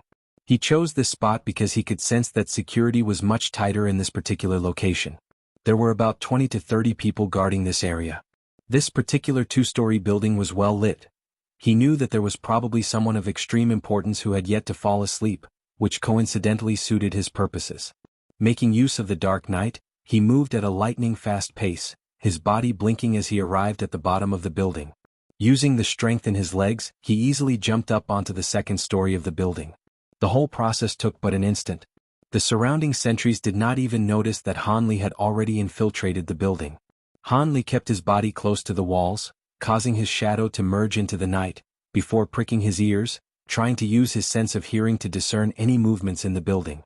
Although Han Li could only hear a single female talking, he could discern that there was more than one person in this building. The branch from Changping Town sent over 7,300 taels of silver. The branch from Luogu Town sent over 5,800 taels of silver. The branch from Lanyu Town sent over 10,500 taels of silver. Wu Ling Town? This is all of the profits that we received last month from our association's various branches. Overall, it's about 25% less than the profits we gained in the same month of last year. The sound of a melodious female voice that was filled with vitality drifted into Han Li's ears. The moment that he had heard it, he speculated that it belonged to a youthful female. She was somewhat unhappy, judging from the last words she had spoken. "Mother, these branch managers are getting bolder and bolder. The tribute they offer is increasingly less as the months go by," the youthful girl angrily stated. "I am well aware." Another low, attractive voice rang out. Could she be one of the 3 ladies of the Mo clan? Hanli was somewhat shocked at his good luck. It seemed that the other woman in the room was Dr. Mo's wife. "Every time you say that you're aware about this, why don't you offer some ideas on how to settle this? If this continues, then all of our branches will no longer put us in their eyes one day," the youthful girl complained. "I don't have any good ideas right now. You must know that the branches are controlled by Fifth Mother. The others in the Mo clan have no way to interfere." The woman could only helplessly reply. Afterwards, the exchange of words stopped, allowing silence to descend. "After all, our enemy is too strong. If they realize that they can't win against us through wits, they might use force, making us lose any chance of victory." Lady Yan's voice was filled with tiredness, revealing traces of physical and mental exhaustion in her voice.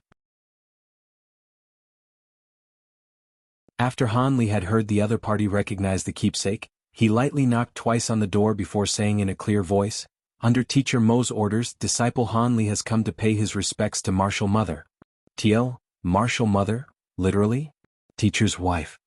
After those inside the room had heard Hanli's words, there was an immediate and absolute silence. Hanli's words had clearly left them in shock for a short while. "Come in." After a moment, Lady Yan's voice invited him into the room. It was at this moment that Hanli lightly opened the room door and stepped inside. Upon entering the room, Hanli saw a beautiful 30-year-old lady. Sitting behind her was a dainty girl around 15 to 16 years old. The girl and the beautiful woman shared a striking resemblance. With just a single glance, one could tell that they were close blood relatives. At the moment, the beautiful, married Lady Yan fiddled with the dragon ring he had just thrown into the room. Hanli's arrival had not elicited a change to her flat expression. Emote Saihuan stood behind Lady Yan and blinked her jet-black eyes, curiously sizing Hanli up. The corner of her mouth rose and revealed a smile that was not a smile. From head to toe, she released a strange, almost supernatural smell. After they had assessed Hanli, he walked forward and carried out a courtesy toward Lady Yan. "Greetings to Teacher's 4th wife." Lady Yan's eyes blinked with a look of surprise. Although Hanli's appearance was not astonishing, his action was quite unexpected. However, she didn't immediately respond to Hanli's greeting. Instead, she raised her left hand, revealing her own dragon ring. Lady Yan gently brought together both rings. In front of their eyes, the 2 rings' dragon designs fit together, without even the slightest gap. "You are right, this keepsake is authentic. However, do you have Lord Husband's written letter on you?" Lady Yan gently asked, now revealing a few traces of a smile. As soon as Hanli heard this, he took out the letter that had been prepared long ago and handed it over to her with both hands without saying anything further. Lady Yan, seeing Hanli act respectfully towards her, nodded her head in satisfaction as she accepted the letter. Then she unfolded it and carefully read its contents. Hanli withdrew to the side while calmly observing the expression on the face of his teacher's wife. He thought about the change in her attitude towards him as a visiting disciple and a future son-in-law. Chapter 110 Fox. Chapter 110. Fox. Hanli had already read over the contents of this letter several times. The letter was not at all complex. It merely sent word that Hanli was Dr. Mo's last disciple and that Lady Yang could place her complete trust in him. In addition, he could be used to settle any troublesome disputes the Missouri estate may currently have. As long as Hanli could preserve the Mo estate's safety, Lady Yan was to choose one of Dr. Mo's 3 daughters as Hanli's bride. The letter also laid clear instructions that the dowry was to include the precious warm yang jade. It even went as far as to say that Dr. Mo was currently occupied with an important matter and could not return and reunite with his wives. This way, Lady Yan and his other wives wouldn't have to worry about him. TL means a master's last disciple, which implies that Hanli is Dr. Mo's successor. Although Hanli could not find anything unfavorable towards him in the letter, he was certain that the letter contained a few of Dr. Mo's tricks. Hanli knew that it was impossible for the outer writing to be so simple. However, he could not find the method to reveal the hidden message. In addition, he wished to bring this letter to the Missouri estate as soon as possible. Only after gathering his courage did he deliver this letter to Lady Yan, but he was especially careful to monitor Lady Yan's each and every move at this moment. He truly wished that this fourth wife wouldn't make something out from the letter and then immediately turn hostile, demanding his arrest in order to avenge her late husband. Fortunately, the terrible scenario that Han Li imagined did not occur. After Lady Yen finished reading the letter, she simply tensely wrinkled her brow. Her face then wore an expression of great worry as she seemed to have made some difficult decisions. Huaner, go call your second mother and third mother, even your fifth mother. Tell them there is news of Lord Husband. Lady Yen turned her head and instructed Mo Tsai-huan with a resolute tone. Understood, mother. I'll go. Mo Tsai-huan knew this matter was serious, so she left obediently. However, just before she left the room, she pursed her lips and smiled towards Han Li. It seemed she was rather interested in this fellow. You are called Han Li? Lady Yen raised her head, revealing a graceful and elegant expression. That's right, fourth martial mother. Han Li sincerely replied. Could you tell me how Lord Husband accepted you as a disciple? Lady Yen asked with a smile. I will do as you ask. Han Li hesitated for a moment, but soon after, he felt that there was nothing to hide about the events that led to his acceptance as a disciple. Using a few select memories, he slowly told Lady Yen a summary of what had happened. 8 years ago, because Teacher Mo's old injury had yet to heal, he lived in seclusion at the Jing Province's 7 Mystery Sect's celestial Rainbow Mountains. There, I had met him for the first time upon entering the mountain. Within Han Li's version of the course of events, 3/7 of it was false. The information that he could not divulge to Lady Yen was either completely revised or lightly skipped over. Even like this, however, the story had greatly captured Lady Yan's attention and interest. Han Li recounted the course of events with 3/7 being false. The information he could not divulge to Lady Yen were completely adapted or lightly skipped over. However, even like this, the story had greatly captured the attention and interest of Lady Yen. And that's how I became his disciple. Around 3 months ago, Teacher Mo was preoccupied with an important matter and was unable to spare any time to visit his family.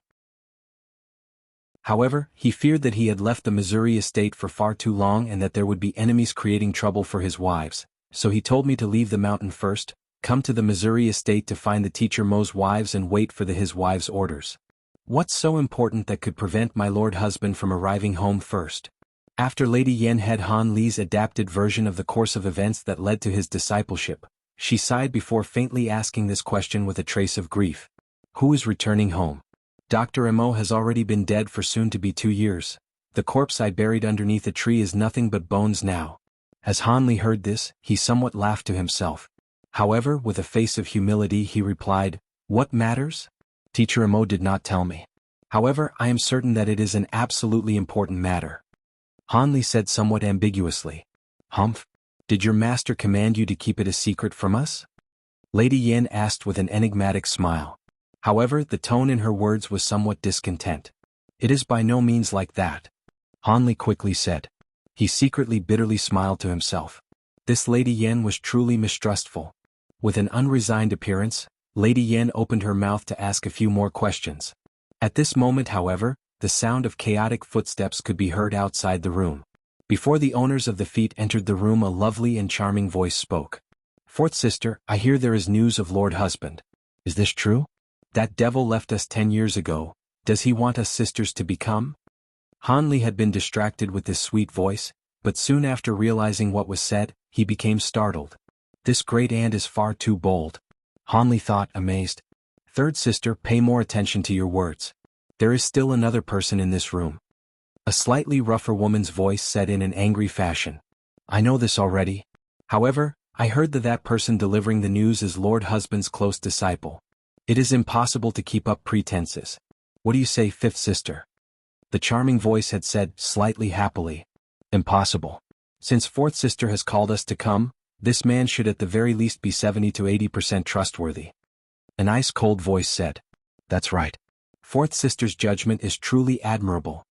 The sweet, charming voice said, giggling. It was unknown whether this was said ironically or in genuine praise for Lady Yen.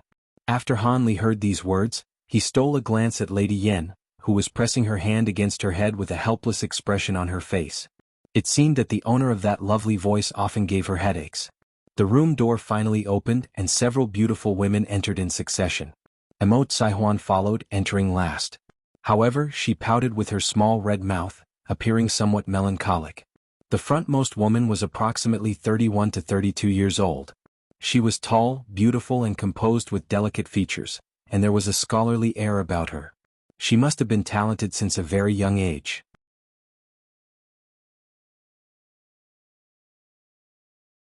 Chapter 111 Beautiful Woman. Chapter 111. Beautiful woman. Hanli quietly used his eternal spring arts to stabilize his mind before daring to even lift his head. His eyes skipped over the alluring woman and moved on to the last woman. The last wife to enter appeared to be 26 to 27 years old. Although she was a charming beauty, one look at her ice-cold face would stop anyone in his or her tracks. In addition, ever since she entered the room, her cold stare had been aimed straight at Hanli. Lady Yin saw these people come in and stood from her seat, gently greeting them. Greetings, second sister and third sister. Fifth sister has also come. Fourth sister, you are too formal. We are all of the same family, there is no need to be so polite. Without waiting for the woman in front to speak, the extremely bewitching young woman covered her almond mouth and laughed. That laugh contained an alluring charm, causing Hanli to experience a burst of desire and a shaken spirit. He was speechless without end. Little sister doesn't dare. Sisters, please take a seat. Lady Yin slightly smiled and offered her own chair to the wife in the front. She did not sit until after the wife sat. The one called fifth sister was an elegant and refined woman. She silently sat across from Lady Yin. After the married women entered, Emo Tsaihuan knowingly closed the door and moved behind her mother. Her bright full moon eyes were spinning randomly across the room. It was unknown what exactly she was thinking. This youngster is the one that delivered the message? The woman of about 30 years of age looked at Hanli and faintly asked. That's right. According to the letter he delivered, this is Lord Husband's successor. Lady Yin easily replied. Soon after, she said respectfully to Hanli, this is your second martial mother. Are you not going to pay your respects? TL note, martial mother, literally? Teacher's wife. Instead of second martial mother, it could be teacher's second wife, and so on.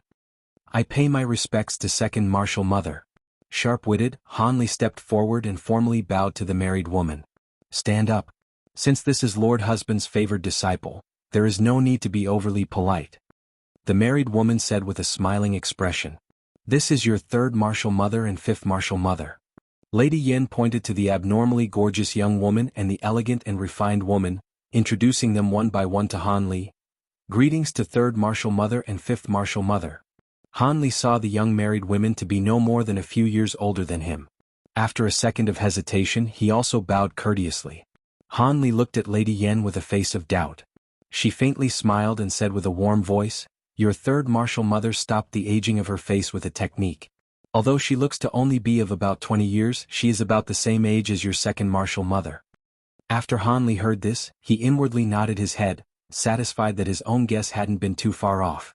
This alluringly beautiful young woman naturally practiced an unusual secret art, otherwise how else could she have captivated him with her mere appearance and rendered unable to control himself? Second sister, this is Lord Husband's handwritten letter, please look over it. Lady Yin handed Hanli's letter to second wife Lady Li. After Lady Li finished reading it, she passed the letter to the other two wives. Once the elegant and refined young woman, the last wife to read the letter, finished looking over the several wives were stunned into completely silence. Even the seemingly frivolous and gorgeous young wife, Lady Lu, had a solemn expression on her face. Completely lacking the boldness and alluring charm she possessed a moment ago, Lady Lu was instead showing an unexpected composure. When Hanli saw the appearance of Dr. Mo's several wives, he could not help but grow uneasy. He did not know what significant information the letter had revealed to cause these wives to be so serious. However, Hanli's calm expression hadn't changed since he first entered the room, making the wives think that he was reliable and had the bearing of a general. Hanli, your teacher's letter has shocked us martial mothers far too greatly, so we'll need to properly talk this over. You've come here from far away, surely you must be tired. You should spend the night here at the Missouri estate. Tomorrow we will call you for questioning. Since Lady Yin had held the power of the fearsome Flood Dragon Association in her hand for several years, each and every one of her movements possessed an unspeakable dignity. Ultimately, she was the first to speak and instruct Hanli. This junior follows your orders. Hanli replied with the complete obedience. The other wives did not block Lady Yin. It seemed they also agreed to have this outsider Hanli withdraw so that they could discuss a few sensitive matters. Huaner, Bring your father's disciple Han to the rear residence and find him a clean room for him to have a proper rest. Lady Yen ordered Emo Tsaihuan. I got it. Senior disciple Han Li, follow me. Emo Tsaihuan blinked her eyes several times, slightly wrinkled her nose, and started to be somewhat unwilling. However, she immediately thought better of it and agreed with a smile across her face. You are forbidden from bothering your senior disciple. Otherwise you will be punished by clan rules. Lady Yen knew the thoughts of her good-for-nothing daughter like the back of her hand, thus giving her a verbal warning in advance. All right, I understand. Pouting her face, the young girl unwillingly agreed. Han Li was speechless. If Lady Yen hadn't said anything, would this dainty young woman have played some tricks on him? Han Li looked at Emo Tsaihuan with a peculiar gaze, and for the first time he no longer saw this girl as adorable. As a result of her mother's interference, Emo Tsaihuan dispiritedly walked out the door. Han Li followed behind with an unmoving expression. Waiting several moments after Han Li had left the room, Lady Yen broke the silence in the room with her solemn voice. Fifth sister, I'll have to inconvenience you to take a look around and see whether or not that boy has truly left or if he has secretly returned and is hiding somewhere. We're still not sure. After the elegant, refined Lady Wang heard this, she wordless left the room and disappeared into the dark. Fourth sister, you overestimated that boy. How could he possibly be so skilled? A light flashed in third wife's pretty eyes. Third sister, you've truly forgotten about one thing. A disciple of our Lord husband can't possibly be ordinary. I believe our Missouri estate is quite heavily guarded. What's more, this building is an important location where I handle the association's affairs. Not far from here, there are 20 to 30 hidden sentries densely standing guard. But even with all of our defenses, he was still able to stealthily infiltrate his place without drawing my or Tsaihuan's attention. Do you think that this is something an ordinary expert can achieve? Lady Yen quietly said. Chapter 112 Hidden Message. Chapter 112 Hidden Message. From Fourth Sister's argument, it appears that the youth named Han truly has some ability. Second wife Li gently said, while slightly wrinkling her eyebrows. Third wife hesitated a moment before sighing and speaking her mind. There is no need to say any more. His concentration is already far greater than the fakes. I remember when that pretty boy Wu saw my face, my grand heavenly fox technique had infatuated him for an entire day before he recovered. The one named Han was initially only somewhat bewildered, but he had immediately cleared his mind afterward. It can clearly be seen that his mental energy is outstanding. He is by no means ordinary. After hearing these words, the three wives became quiet. Everyone appeared thoughtful, as if they all had something bad to say. After a moment, Lady Yen bitterly smiled and took the initiative to speak first. With such a ferocious person, it's impossible to discern whether or not he will bring fortune or disaster to our Missouri estate. Take out the secret letter. Once everyone sees it, it will be clear. These words came from outside the room, and were not spoken by Lady Yen, but rather by the refined, elegant fifth wife. She walked into the room. I have already inspected the surrounding area very carefully. There are no outsiders within a 200-meter radius, and the sentry guards were reinforced as well. Fifth wife said expressionlessly. Lady Yen lowered her head in thought and eventually opened her mouth. You all surely remember the words Lord Husband gave before he left. After he departed, if someone delivered an unmarked letter without a hidden message, it would prove that he is safe and that we may feel at ease. However, if the letter was marked and concealed a hidden message, then it would definitely contain news that would be far from good. We must prepare ourselves mentally. As for this letter, we all saw that the letter was marked and concealed a hidden message. Regardless of how grim the news is, this is something we must face sooner or later. Let us take out and read the true letter. Third wife's voice was no longer sweet and charming, but was instead brimming with sorrow. Very well. Since everyone has finished preparing themselves, we will now uncover the hidden message. Lady Yen said decisively. No longer hesitating, she grabbed a teacup and kettle from a nearby desk and proceeded to fill the cup halfway with cool water. She then grabbed her dragon-shaped ring and lightly twisted it several times, unexpectedly separating it in two and thus exposing a hidden white medicinal powder. Lady Yen carefully poured the medicine powder into the teacup and then looked to the people at her sides. Second wife Li gazed at Lady Yen and was the first to stand. She gracefully arrived in front of the desk and raised her hand. Her pure white finger unexpectedly also wore a similar ring. Lady Li took out a small amount of medicinal powder from the ring and poured it into the teacup. However, her powder was red and seemed to differ from Lady Yan's. Third wife and fifth wife followed with similar actions. They both had dragon rings that contained a yellow and a black medicinal powder respectively. Lady Yan waited until after everyone had finished before picking up the teacup and lightly swirling it. As a result, the originally multicolored liquid actually became clear. Finished? The water has become clear. Second sister, you are the most skilled with your hands. It would be best if elder sister were to smear the paper. Lady Yan modestly said to second wife Li. After Lady Li heard this, she faintly smiled. With the letter and the medicinal water, she began to work. During this short amount of time, aside from Lady Li smearing the medicinal water on the letter's surface, there was a complete silence, causing the room's atmosphere to become more tense. It is done. The letter has been completely smeared. Next, we should have fifth sister help dry this letter with her inner strength. Lady Li straightened her body, wiping the fragrant sweat off her forehead and speaking to fifth wife with a smile. The cool, elegant young woman nodded her head and swiftly took the damp letter. She then extended her other hand, and with a slight use of force, a faint blazing heat was emitted from her palm. She placed her palm 3 inches away from the letter and slowly dried it. After a short period of time, the letter was completely dried, and the letter's black ink had completely disappeared. In its place appeared some faint red handwriting. This was Dr. Mo's scheme to use Han Li to deliver a message to his wives, a hidden message. Han Li wasn't aware about what happened in the room after he left. At the moment, there was a little demoness standing before him that caused him to feel a large headache. While on their way, this third young lady Mo had unexpectedly and brazenly requested a so-called first meeting gift from her senior martial brother. What kind of present would junior martial sister like? Without a better option, Han Li helplessly pinched his nose and prepared himself to satisfy her request. Any precious stones, jewelry, or perhaps something fun and interesting will do. I'm not very picky. Actually, if you don't have anything, then giving 7,000 to 8,000 taels of silver will also do. This can be regarded as your test. Emote Saihuan said innocently without a trace guilt as she blinked her large dark eyes. 7,000 to 8,000 taels of silver? When Han Li heard this, he nearly fell to the floor.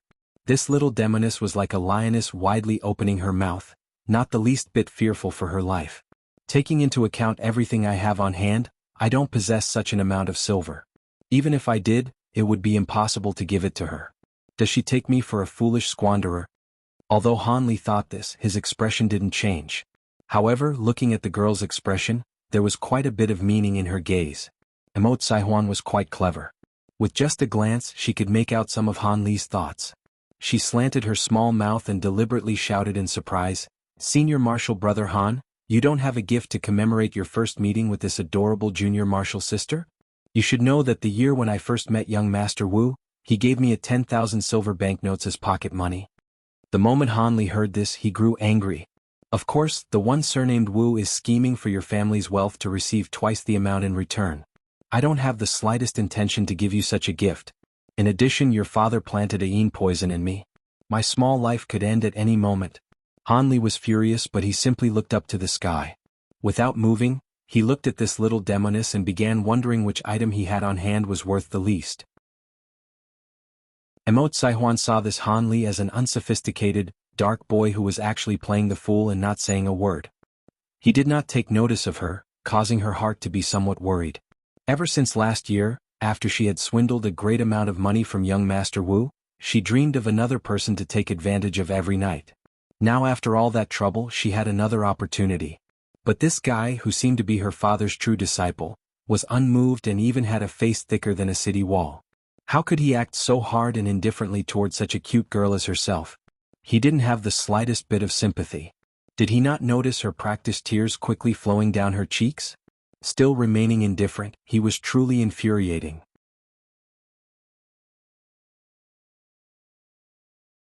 Chapter 113 Winding Fragrance Pill. Chapter 113 Winding Fragrance Pill. The air in the night skies could not have been considered cold, but Emote Saihuan's delicate face was slightly turning green. Both of her eyes were ruthlessly staring at Han Li. In her heart, she was silently gnashing her teeth at this thick-skinned senior apprentice brother. At the moment, both of them had been standing on this little path that wound through the back courtyard for a quarter of an hour while suffering from the cold. They did not move as much as a single step. Originally, after Emote Saihuan realized that Han Li was impervious to her three ultimate moves, acting cute, acting coquettishly, and using tears, she could only helplessly gnash her teeth in frustration and stop walking. She initially intended to use these moves to trap Han Li, but succeeded to no avail. Now she could only unwillingly and pitifully stare at Han Li, locking her gaze with him, hoping that her opponent would give in. But upon seeing the pitiful state Emote Saihuan was in, Han Li involuntarily let out a laugh. Her expressions actually reminded Han Li of his good brother Li Feiyu. Previously, whenever Li Feiyu had wanted Han Li to help him with something, he would use the exact same expression on his face, hoping to move Han Li into helping him. After some time, Han Li became completely impervious to these kinds of expressions. Thus, as Emote Saihuan used her best pitiful puppy look onto Han Li remained motionless, standing there while admiring Emote Saihuan's performance. He frequently shook his head, indicating his sarcasm. Underneath Han Li's vicious counterattack, Emote Saihuan was utterly defeated. She could only stop the puppy look she had been utilizing until now and exchange it with a ferocious look of rage. Actually, Emote Saihuan already started to regret her actions. If her mother were to find out about this, she was afraid that not only would she not be able to con anything from Han Li, but she would also taste the discipline of their clan's rules. As she thought of this, she glared hatefully at Han Li. This little bumpkin, couldn't he just give something to her? Didn't he know that girls exist to be coaxed? He was truly nothing but a country bumpkin. As of the moment, she had already forgotten about her outrageous request she had demanded earlier from Han Li. Although Han Li had no experience in coaxing girls, he knew that he would nonetheless have to borrow the strength of the Mo residents and thus could not afford to offend them. As a result, after Emote Saihuan's anger burned for some time, he slowly inserted his hands into his robes, trying to find a suitable trinket to appease this little demoness. Han Li finally took out a green jade bottle. Inside the bottle, there were a few flaming red pills that release an extremely strong fragrance. These pills were known as the winding fragrance pills. Taken by royal concubines, this pill had no other effect other than causing the one who ingested the pill to emit a mesmerizing fragrance. Not only did this fragrance last for a long time and was pleasant to smell, but it also could provide the additional effect of protecting the user from insect bites. That was why this pill was a favorite among the royal concubines. Treating the winding fragrance pill as a gift for the young girl, however, was quite a pity. Concocting this pill required a few main ingredients that were rare and precious. Even in such a prosperous place as the royal capital, the main ingredients were always found to be in short supply, unable to meet the royal court's demand. In the end, the pill had been lost with the passage of time. Han Li would never concoct such a pill that would do nothing to aid him. But during his stay in the Seven Mysteries sect, he finally caved in and concocted some of these pills for Li Feiyu to coax Zhang Xiu'er because he was unable to withstand Li Feiyu's urging. All he had was just one bottle with only a few pills remaining. Initially, Han Li had wanted to use these pills to cloak himself from insect bites, but now he could only use this to coax the little demoness standing before him. Han Li threw the jade bottle in the girl's direction. Emote Saihuan fumbled with it for a bit and finally caught the jade bottle. What is this? A smile finally broke out on Emote Saihuan's face. She finally received a gift from this petty man in front of her. Although this was nothing much, this was sufficient to light up a smile on Emote Saihuan's face. This pill is known as the winding fragrance pill and its effects are very mystical. It can, Han Li explained the pill's effects to Emote Saihuan, causing her to be extremely happy and satisfied. Much to Han Li's surprise, after the girl opened the jade bottle and sniffed the fragrance, she immediately closed the lid of the bottle and assumed a defensive stance. With a defending against perverts gaze, she looked at Han Li and carefully said, "This pill is not a pill that knocks people unconscious or works as an aphrodisiac, right? Why is the fragrance so familiar to the aphrodisiacs that my sisters described? Are you planning to do something perverted to me?" After hearing this, Han Li was stunned for a prolonged period of time, becoming completely speechless. He suddenly felt like vomiting blood. This girl's thoughts were too hard to predict. To think that she actually likened the fragrance of the winding fragrance pill to an aphrodisiac. Now, Han Li don't even know whether should he be impressed this lady's cautiousness or cry loudly because of an unjust accusation. Looking at your reactions, this pill seems to be authentic, but I still have to let my second sister experiment on it before I can use. After all, women have to place cautiousness above everything they do. Emote Saihuan told Han Li this in a righteous manner. Cough, cough, do what you will. Speechless, Han Li could only cough to mask the embarrassment on his face. He felt that it would be better for him to maintain a distance between himself and this little demoness. If he didn't, he would never know when his depression would push him to his death. However, if this pill does have all the effects you listed, I shall consider you to have passed the test. After today, if you ever require any help in the MO residence, you can look for Tsai Huan. I will just require some small compensation, but in return I will settle your problems for you. MO Tsai Huan shook the bottle while happily smiling. Okay, junior apprentice sister. Senior apprentice brother does have something that requires your help. Han Li recovered his former disposition as he smiled insincerely. As he replied to MO Tsai Huan, he thought evilly in his heart, seeking assistance from you, a money grubber? In your dreams. MO Tsai Huan naturally could not hear Han Li's inner thoughts. She felt satisfied because Han Li had acquiesced to her. All of a sudden she felt that Han Li was pretty interesting fellow and was even quite comely to look at. Let's go, senior apprentice brother. I will find a bigger and better room for you so you don't have to suffer. MO Tsai Huan smiled brilliantly as she led the way. Standing behind her, Han Li finally heaved a sigh of relief as he slowly followed her footsteps. Such a strange girl. He would never be together with her. Don't say that this bossy miss suddenly fell in love with an ordinary person like him. Even if she really did fall in love with him, he would straight out reject her. Just based on her unreasonable actions that were already so tough for Han Li to deal with, he could never endure it if they really got together. Han Li silently thought in his heart, decisively removing MO Tsai Huan's name from the list of potential candidates for his wife-to-be. TL, Han Li is talking about himself in third person. Chapter 114. Yen Ji's infatuation. Han Li finally went into one of the side rooms of the Missouri estate in order to retire for the night. MO Tsai Huan was tactful enough to not linger around, and she quickly excused herself. Her sudden behavior as a refined lady left Han Li somewhat surprised. Han Li did not know whether there would still be danger as he was still unclear about the attitude of the people in Missouri estate. As a result, he was unable to get any real rest and only dozed off a little on the bed. The next morning, while Han Li was still groggy, there was someone outside knocking the door. Could it be that little demoness? Han Li frowned but soon shook his head. This smooth knocking sound is definitely not MO Tsai Huan's style. But only a few people know that I'm staying here. Han Li was a bit suspicious. He found a towel to wash his face, then went to open the door. A 20-year-old youth with thick eyebrows and big eyes stood outside. Once this youth saw Han Li came out, he took a glance to look at Han Li from top to bottom, then respectfully cupped one fist in the other hand and greeted Han Li enthusiastically. You must be junior apprentice brother Han. I am Yen Go. I could also be considered as your eldest apprentice brother. Yen Go. Han Li's thoughts raced. This person was Dr. Mo's eldest disciple. Haha, even though I am Master's first disciple, my aptitude is not that good. I didn't receive much of Master's own techniques and even humiliated him. Yen Go told Han Li frankly. When Han Li saw that this youth was unperturbed, he immediately had a good impression towards Yen Go and promptly returned the greeting. Senior apprentice brother Yen, good morning. Please come in and talk. There is no need. Several of our martial mothers asked me to come here. They are looking for junior disciple Han for something, and they want you to make a trip down. Yen Go chuckled and beckoned with his hands. Han Li was stunned for a moment when he heard this, but he swiftly nodded his head and complied. He closed the room door and walked beside Yen Go. Yen Go was very interested in Han Li's affairs. Along the way he openly asked Han Li many things. He was extremely curious about the local customs and culture of Jing province and asked about them endlessly.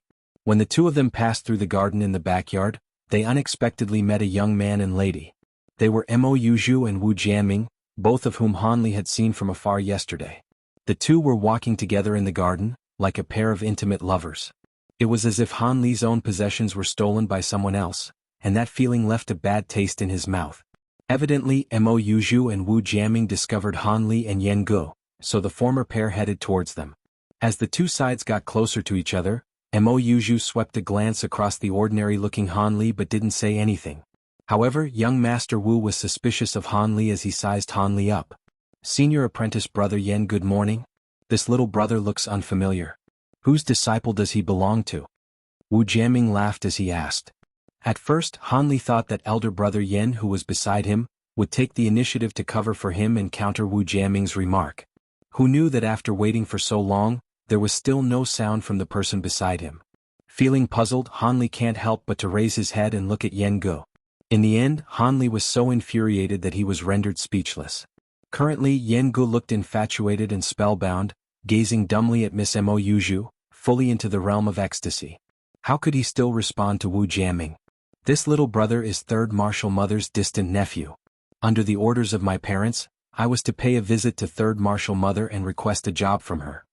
For the lack of a better option, Han Li could only turn his head back and take matters into his own hands. Han Li spoke obsequiously while intentionally acting all embarrassed and shy. Oh, so it's like this. Once Wu Jiaming heard Han Li's words, he completely lost interest in Han Li. This was not surprising. Han Li's outer appearance was too ordinary, and he did not possess any characteristics of a person who studied martial arts. How could this be missed by the eye of young Master Wu? Instead, young Master Wu turned his head and his expression darkened. He was greatly unsatisfied with the silly look that Yen Gu was showing towards Mo Yuju. After all, the beautiful lady beside him was his supposed fiancée. Right now Han Li was close to Mo Yuju, so he clearly saw all of her expressions. She was frowning slightly and had a somewhat unpleased look. Clearly she was not tolerant of Yen Ji's brazen look of adoration. Senior apprentice brother Yen, if there is nothing else, young Master Wu and I will retire first. Mo Yuju's apricot lips opened slightly. She coldly extended a small courtesy to Yen Gu and moved her delicate body to leave the area. Wu Jiaming snorted at Yen Gu and chased after her without saying anything else. Han Li watched their backs departing as the corner of his lip revealed a slight trace of an odd smile. Afterwards, he turned around to look at senior apprentice brother Yen and discovered that Yen Gu was still gazing foolishly at Mo Yuju. Han Li sighed. This guy was truly love-struck. However, Miss Mo did not seem to have a good impression of him and may be frightened off by his fervent pursuit. Han Li hit Yen Ji's shoulders with all his strength, jolting the latter's body. The vacant look disappeared, and he was finally roused from his stupor. Sorry about that, I made a joke out of myself in front of junior apprentice brother Han. Yen Gu, who recovered back to his rational state of mind, was blushing madly. He was extremely ashamed of the spectacle he made of himself. It's nothing. When facing a fair and graceful lady with a noble character to match, this is a male's natural instinct. There is nothing to be embarrassed about. Han Li explained while laughing. When Yen Gu listened to Han Li's words, he did not feel relieved. Instead, he laughed bitterly and slowly said, "Not to keep you in the dark, but I grew up together with Yuju. During this period of time, even though we were not childhood sweethearts, we were both innocent playmates with deep feelings for each other. Unfortunately, when Yuju grew up, she treated me like a brother without showing any other interest in me. As a result, after being rejected by her several times, I could only give up and wish that she finds a good husband who can give her a lifetime of happiness. But one look at Yuju today, I find that I am still unable to free myself from my emotions and unknowingly made a show of myself." There was a hint of self-ridicule when Yen Gu spoke the last sentence. Han Li did not speak again after he heard Yen Ji's explanation. Instead, he looked at Yen Gu from head to toe, like viewing a rare antique. Previously, he only came across this kind of affectionate person from books and other stories. He never imagined that he would one day witness it with his own eyes. If what Yen Gu said was true and sincere, Han Li didn't know whether to admire Yen Ji's infatuation or secretly curse him for his extreme foolishness. On the way back, Han Li purposely used other topics to draw Yen Gu away from his thoughts and allow Yen Ji's mood to return back to normal. The two of them talked merrily until they reached the small building where Han Li sneaked into last night. Several of Dr. Mo's wives were already waiting there ceremoniously for Han Li's arrival, preparing to give Han Li a nice surprise.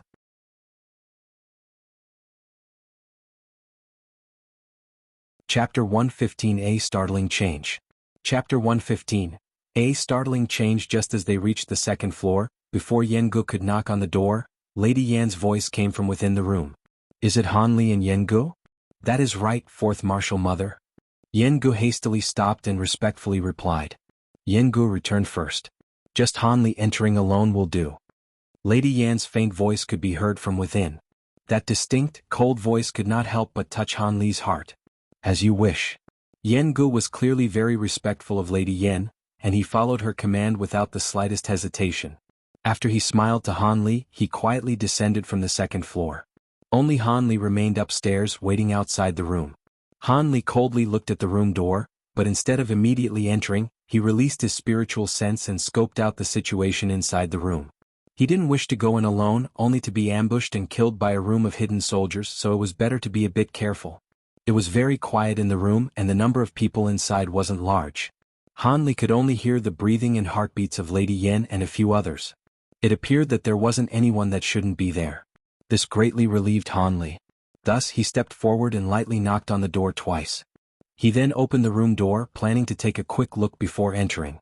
However, what he saw in the room greatly changed Han Li's complexion. His step had stiffly halted mid-air.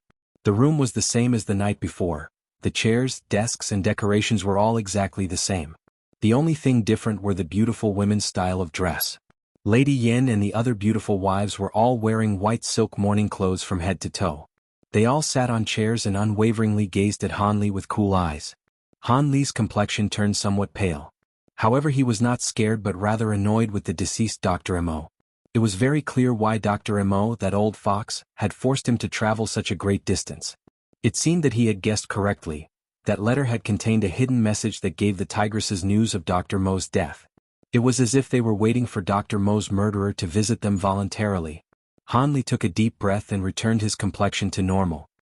He then entered the room in large strides. Without a trace of politeness, he looked for a chair and arrogantly sat across from the wives. After seeing them not say a single word, he planned to observe how these women would deal with him in the end. It was clear Han Li's completely unrestrained action was intended to tear away at their faces. However, largely against his expectation, he had thrown them into confusion, each of their expressions having nothing in common. Second wife Li's expression turned green. It was clear this Han Li, who had so clearly said martial mother yesterday, was now daring to brazenly act as if he were meeting with those of the same generation. This second wife was born of a scholarly family and paid great attention to generational separation. Now that she had come across this chap who was unfilial towards his master, how could she not tremble with anger? TL? Separation of the young and old generations, respect your granny kids. Third wife Lu differed greatly from Lady Li. Not only did she refrain from getting angry, she also looked toward Han Li with a very interested expression. However, because of her astonishing glamour, Han Li didn't dare to look at her directly, and had simply looked at her with a sweeping gaze. Lady Yen and the cool, elegant Lady Wang were about the same. They wordlessly looked at Han Li with gazes brimming with a freezing chilliness. Your courage is awfully great, my lord husband's last disciple. After the time it took to make a cup of tea, Lady Yen eventually opened her mouth, her words containing a mocking intention. Everyone could clearly hear her ridicule. Martial mothers, whatever you wish to know or wish to say, please say them directly. I don't wish to hear nonsense or unnecessary words. Han Li said with a blank face. Han Li had clearly understood. If a wife were to bicker about how terrible she felt, and then the other wives would engage in a verbal duel.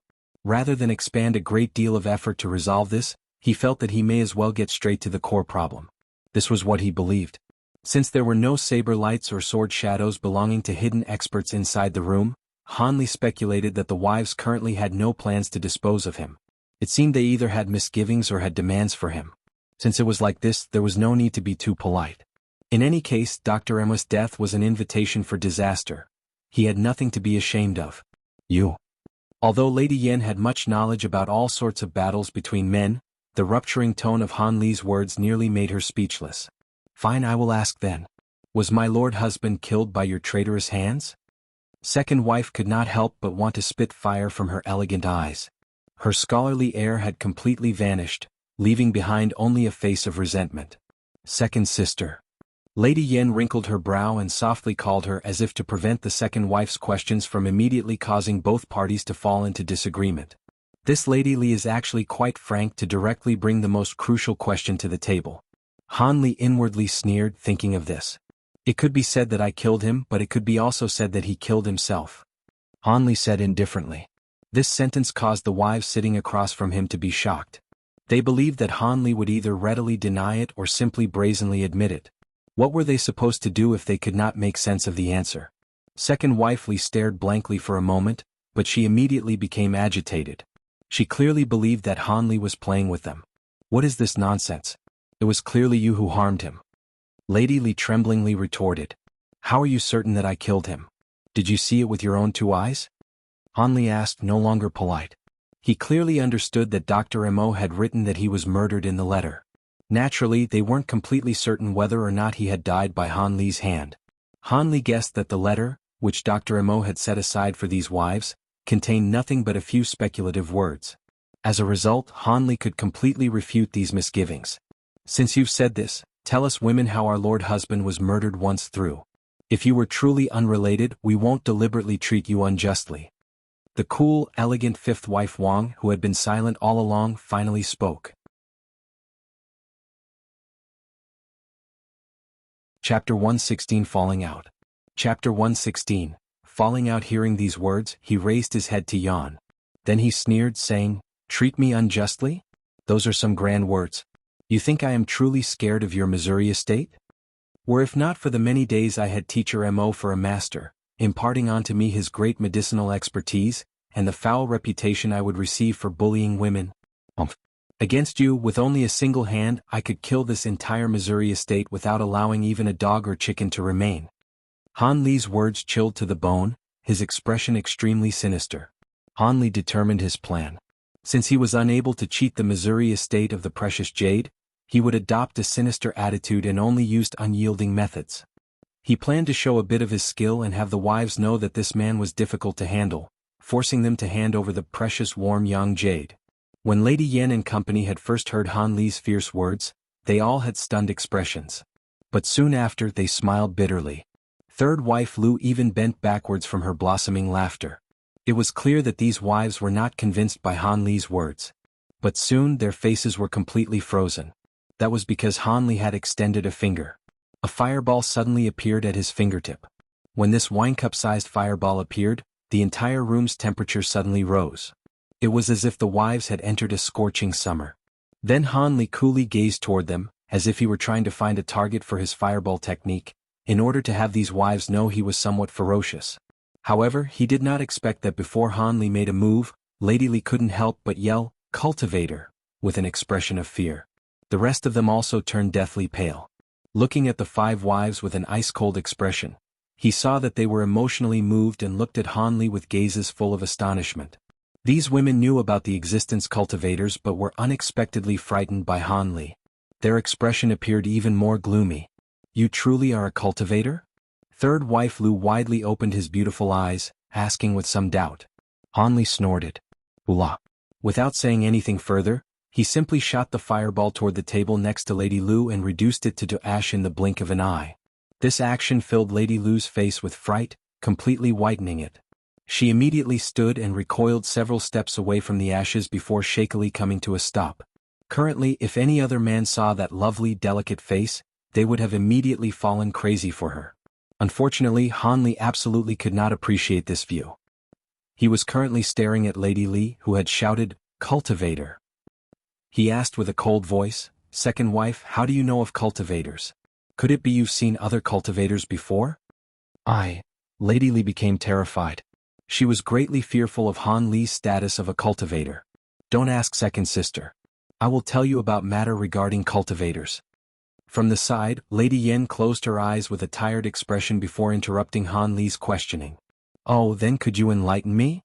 Han Li stroked his nose, his expression somewhat relaxed. "This isn't something to hide. Jiayuan City has a large population, and everyone knows of the existence of cultivators." After Lady Yan opened her eyes, she said this with a bitter smile. "Even some people outside the city have seen the wars between cultivators with their own eyes. It is said they could call the wind, summon the rain, and control blasts of fire. Each and every one of them is like a living immortal." Lady Yan said this and looked at Han Li with a peculiar gaze. "So it was like that." Han Li patted the back of his head. He had unexpectedly forgotten that Jiayuan City was not at all a small region like the celestial Rainbow Mountains.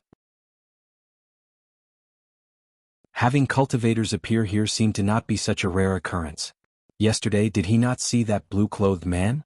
Then did Teacher Mo also know the existence of cultivators? Han Li thought of something and could not help but carelessly ask. Of course he knew. Lord Husband had seen the wars between cultivators with his own eyes. Lady Yan felt that nothing good would come from hiding anything and replied without hesitation.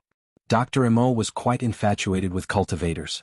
So it turned out that he had previously seen a true cultivator. Unfortunately, he did not have spiritual roots and wasted his many schemes, even bringing slight benefits to myself. Han Li thought. However, Han Li suddenly felt somewhat baffled. Why was Lady Yan currently so obedient? Whatever he asked, she sincerely replied. The slightest temperament was absent. On the mere basis that he was a cultivator, the other party had completely surrendered.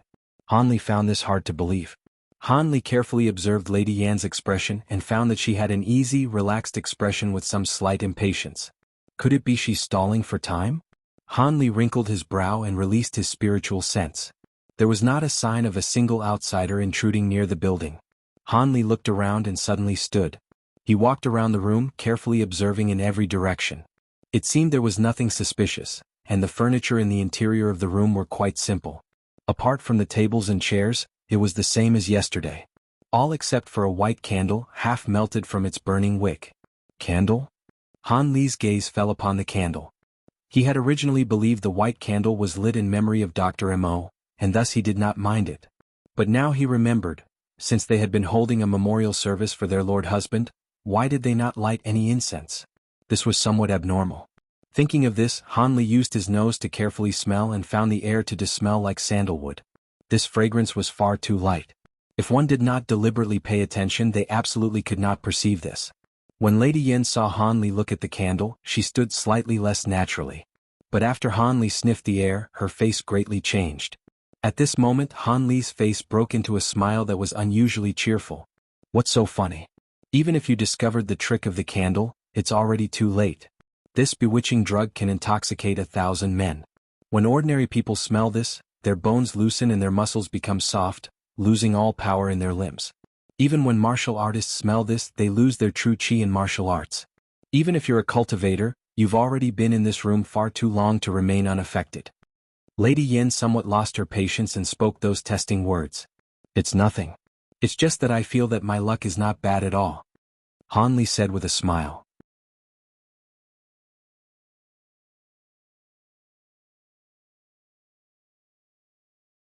In addition, hearing the methods that Dr. Mo had used and his shrewdness, they greatly matched the long-acquired impression they had of their dead husband.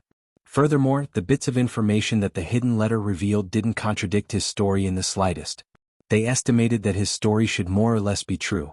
If your esteemed self had spoken the complete truth, then our Lord Husband's death truly was not yours to blame. This was rather the fault of Yu Zhitong's ruse. Otherwise, how else would our Lord Husband have died? Lady Yan lightly sighed. Her words made Han Li raise an eyebrow. This Lady Yan is far too favorable toward her own Lord Husband.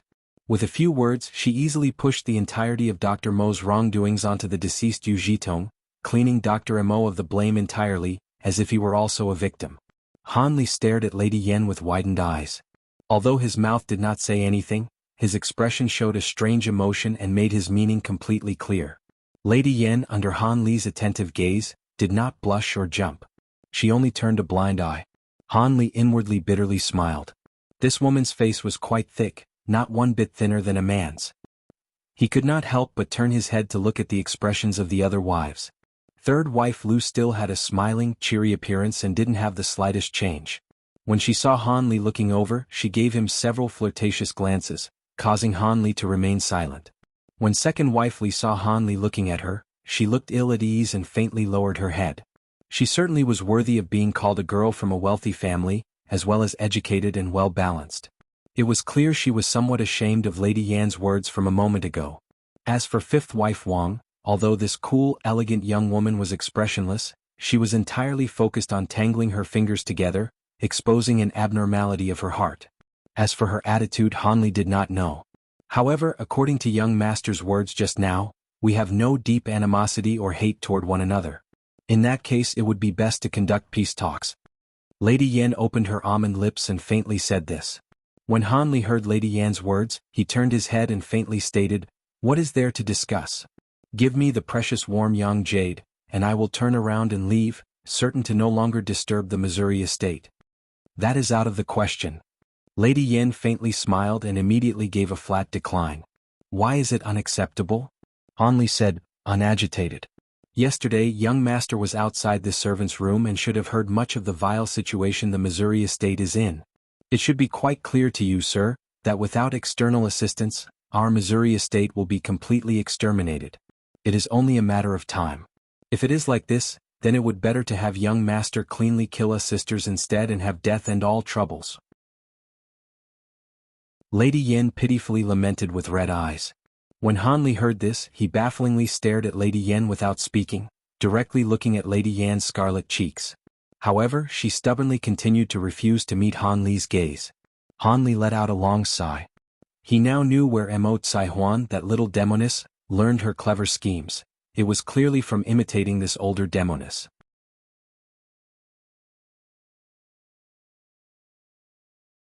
Chapter 118 Choose One.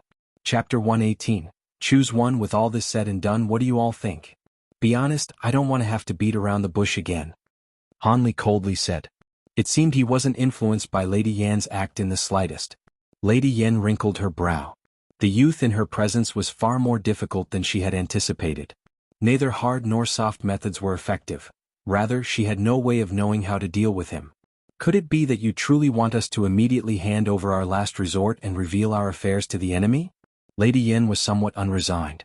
With the many years of handling the fearsome Flood Dragon Association's power, she clearly understood when to be a bit lenient and when to immediately put one entire hand on the table.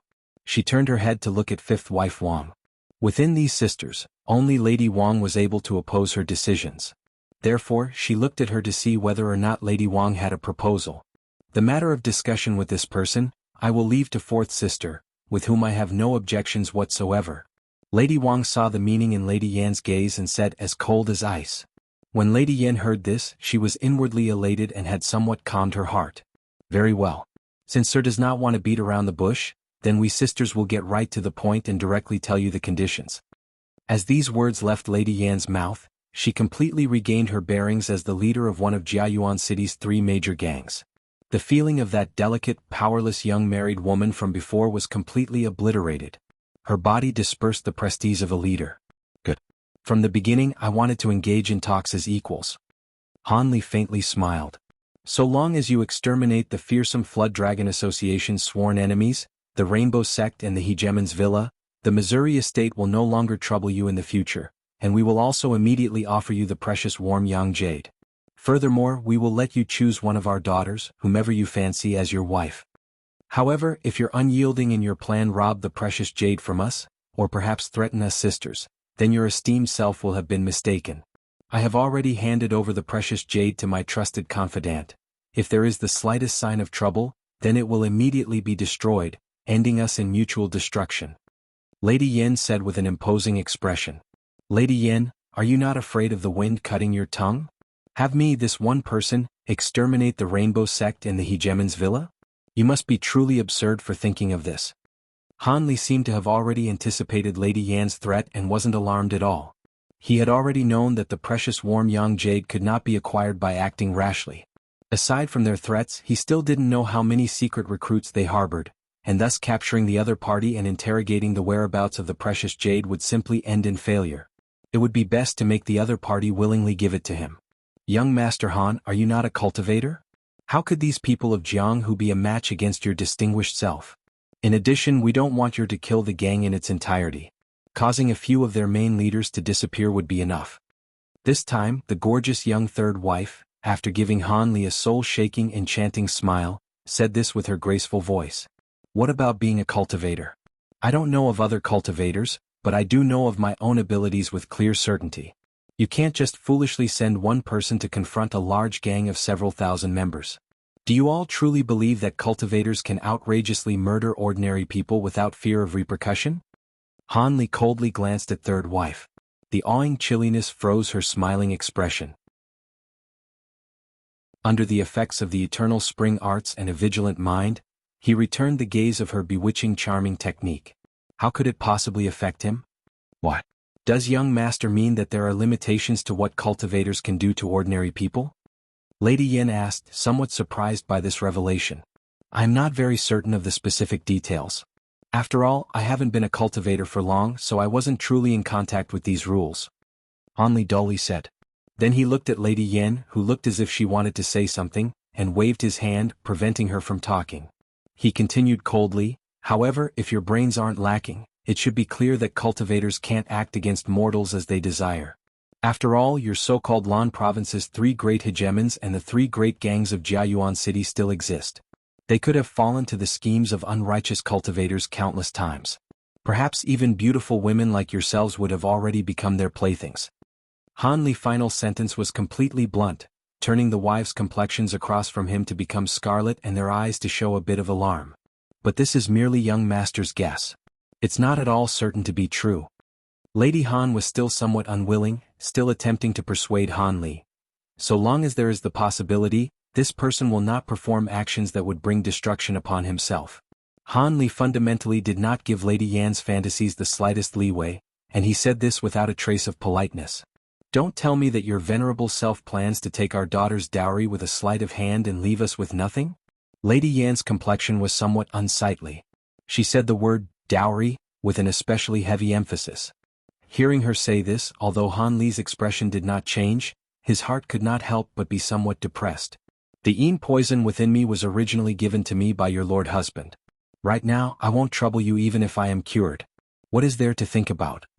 Han Li thought somewhat hatefully. However, Han Li knew if he were to say these words at this moment, these wives would not take it well and certainly wouldn't give him the precious warm young jade. As a result, Han Li gave in and muttered to himself. Then he raised his hand, cleared his throat and said with a clear voice, I will give you 2 choices. Choose whichever you fancy. One is to have your Missouri estate immediately pack your baggage and prepare to travel far from the Lan province. Find a place where the power of your enemy clans cannot reach you and live as a common wealthy household. You would live the rest of your lives peacefully and completely separate yourselves from the fights between Jianghu's factions. This entire journey will be safe, I completely guarantee it. Any forces that your enemies send to pursue you will unable to harm you.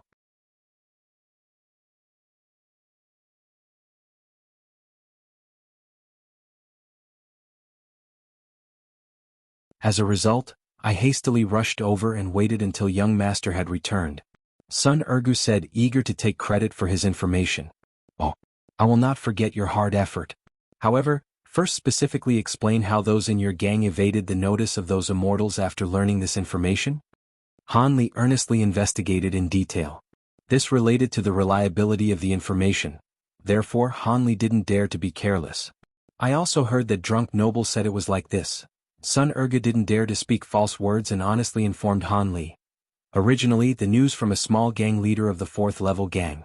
Several days ago he was conducting a large business transaction in the West City outskirts, but who would have thought the information was incorrect? The other party was far too greedy and had planned to kill everyone before escaping with the wind. In order to escape pursuit, he hid in a tree hole in the nearby woods. But unexpectedly, although the enemy had not found him, an incomparably large, monstrous eagle suddenly fell from the sky. That eagle's frightening appearance scared the gang members stiff. This man was quick-witted in the moment of crisis and suddenly thought to use the widely spread Jianghu, turtle breath art. He used it on himself to reduce his breath and heartbeat to the extreme, thereby entering a state of feigned death and evading the eagle's notice. Just as he was about to lose consciousness, he heard a dialogue from a young couple on the eagle's back. There were actually people on the eagle's back. However, because the eagle was so large and the man was panicked, he had not noticed the people on it earlier. Just like that, he faintly heard about the Great Immortal Assembly. At that time, he also realized the young male-female couple were immortals, but his turtle breath art ran out of time, causing him to lose consciousness. By the time he had awakened, it was already the morning of the next day. The couple and the monstrous eagle had long departed without a trace. Thus, with no better option, he stamped his feet and beat his chest before returning crestfallen to the gang. The moment he returned, he was immediately yelled at, so he could not help but tell his superior of this. When his superior heard this, he didn't dare to cover it up and reported it to our gang leader, ape-armed Shin Zhongshan, who gave the command to seal our lips. After Han Li finished hearing Sun Ergu's story, although his face did not change, his heart stirred uncontrollably. A great many cultivators were meeting together. This was a golden opportunity that only occurred once every 100 years. If he could join, he would be able to come into contact with the world of cultivators, and he would no longer have to grope in the dark as he was doing now, arbitrarily trying to find the path of cultivation. Han Li strongly suppressed the excitement in his heart and thought for a moment.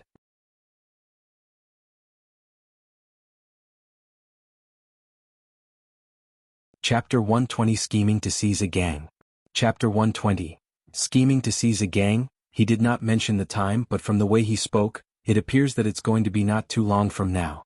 As for the meeting place, it seems like it was not mentioned. Sun Ergu said as he scratched his head, somewhat embarrassed. Han Li frowned. Apparently, the information that Sun Ergu possessed was not 100% accurate. There were definitely some aspects that were overlooked. Han Li bowed his head and pondered for a while. Suddenly he had an epiphany and thought of a brilliant idea. He cautiously gave Sun Ergu a once-over, then abruptly smiled and said, "Sun Ergu, I'm very pleased with the way you handle affairs recently, especially the major contribution you've made with the latest information. As a result, I am prepared to reward you heavily." When Sun Ergu heard this, he was so elated that his face brightened up subconsciously. Sun Ergu never would have thought that a few pieces of information would merit the appreciation of this esteemed young master and lead to a reward. It seemed that handling affairs for this person was truly refreshing. Although he didn't know why Han Li would reward him so handsomely, Han Li wouldn't give him a large amount of gold and silver treasure, would he? Sun Ergu couldn't help but let his imagination run wild. "Do you have any interest in becoming the commander of the 4th level gang?" Han Li's question was so earth-shattering that Sun Ergu's surprised face changed so drastically, and he nearly jumped out of his skin. Young master must be joking and teasing this servant. This servant has little ability and character, how could I qualify to be a commander? Sun Ergu muttered sullenly. "Why not? With me supporting you from behind, even a small group like 4th level gang would be easy to obtain. Or are you willing to just be a minor gang leader and take care of the harbor for the rest of your life?" Han Li said cajolingly as he laughed softly. When Sun Ergu heard this, many expressions crossed his face. There was surprise, fear and mostly excitement. As a man, who would not imagine himself being surrounded by beauties one day, having all the authority in his hands and being able to control someone's life or death, what a marvelous idea. Buried at the bottom of his heart, Sun Ergu's innermost ambition was lightly ignited by Han Li's few words. But Sun Ergu still had a few qualms and thus did not immediately agree with Han Li. "The martial arts of our commander and the 3 great protectors is certainly not weak. Can young master be certain that he can subdue them?" Sun Ergu asked tentatively in a low voice. "Subdue them? What's the use of that? Just kill them all." Han Li said coldly as he regarded them with little importance. Sun Ergu couldn't help but to shudder when he heard this. This young master's killing intent was truly too great. If he did not agree, Sun Ergu was afraid that he might be dealt with immediately. Since young master speaks highly of this servant's life is bound to young master. "I will listen to and obey your every command." Under Han Li's coercion and persuasion, Sun Ergu was finally willing to take some risks. "Good, this is how it should be." Han Li nodded his head in satisfaction. "Give me your commander's most recent movements." Han Li asked willfully. "There is one that is noteworthy. Recently, he has been going to the eastern city's most popular brothel, the Clear River Brothel, every afternoon. He has been entranced by the leading girl, Xiao Jinji. However, the 3 great protectors would also accompany him, so I'm afraid it might be a bit hard to deal with. Why not wait for a few more days and find a better opportunity?" Since Sun Ergu had already agreed with Han Li, he would immediately do everything he could for sake of his life and glory. No need.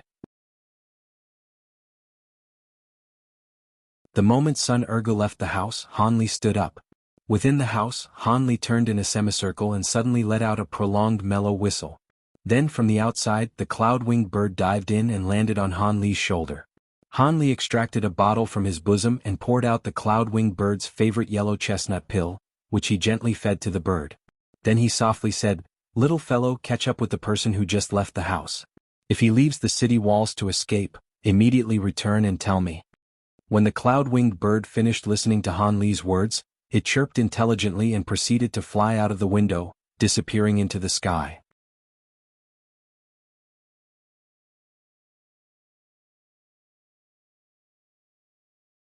Using the excuse of little Jinji having never spent the night with a patron before, elderly Lady Wang demanded an exorbitant price that made gang leader Shin Zhongshan's heart skip a beat. Thus they had never reached an agreement. It was even more impossible to use force to negotiate. The Clear River Brothel was the property of Jiayuan City's 3rd largest gang, the Heavenly Tyrant Sect.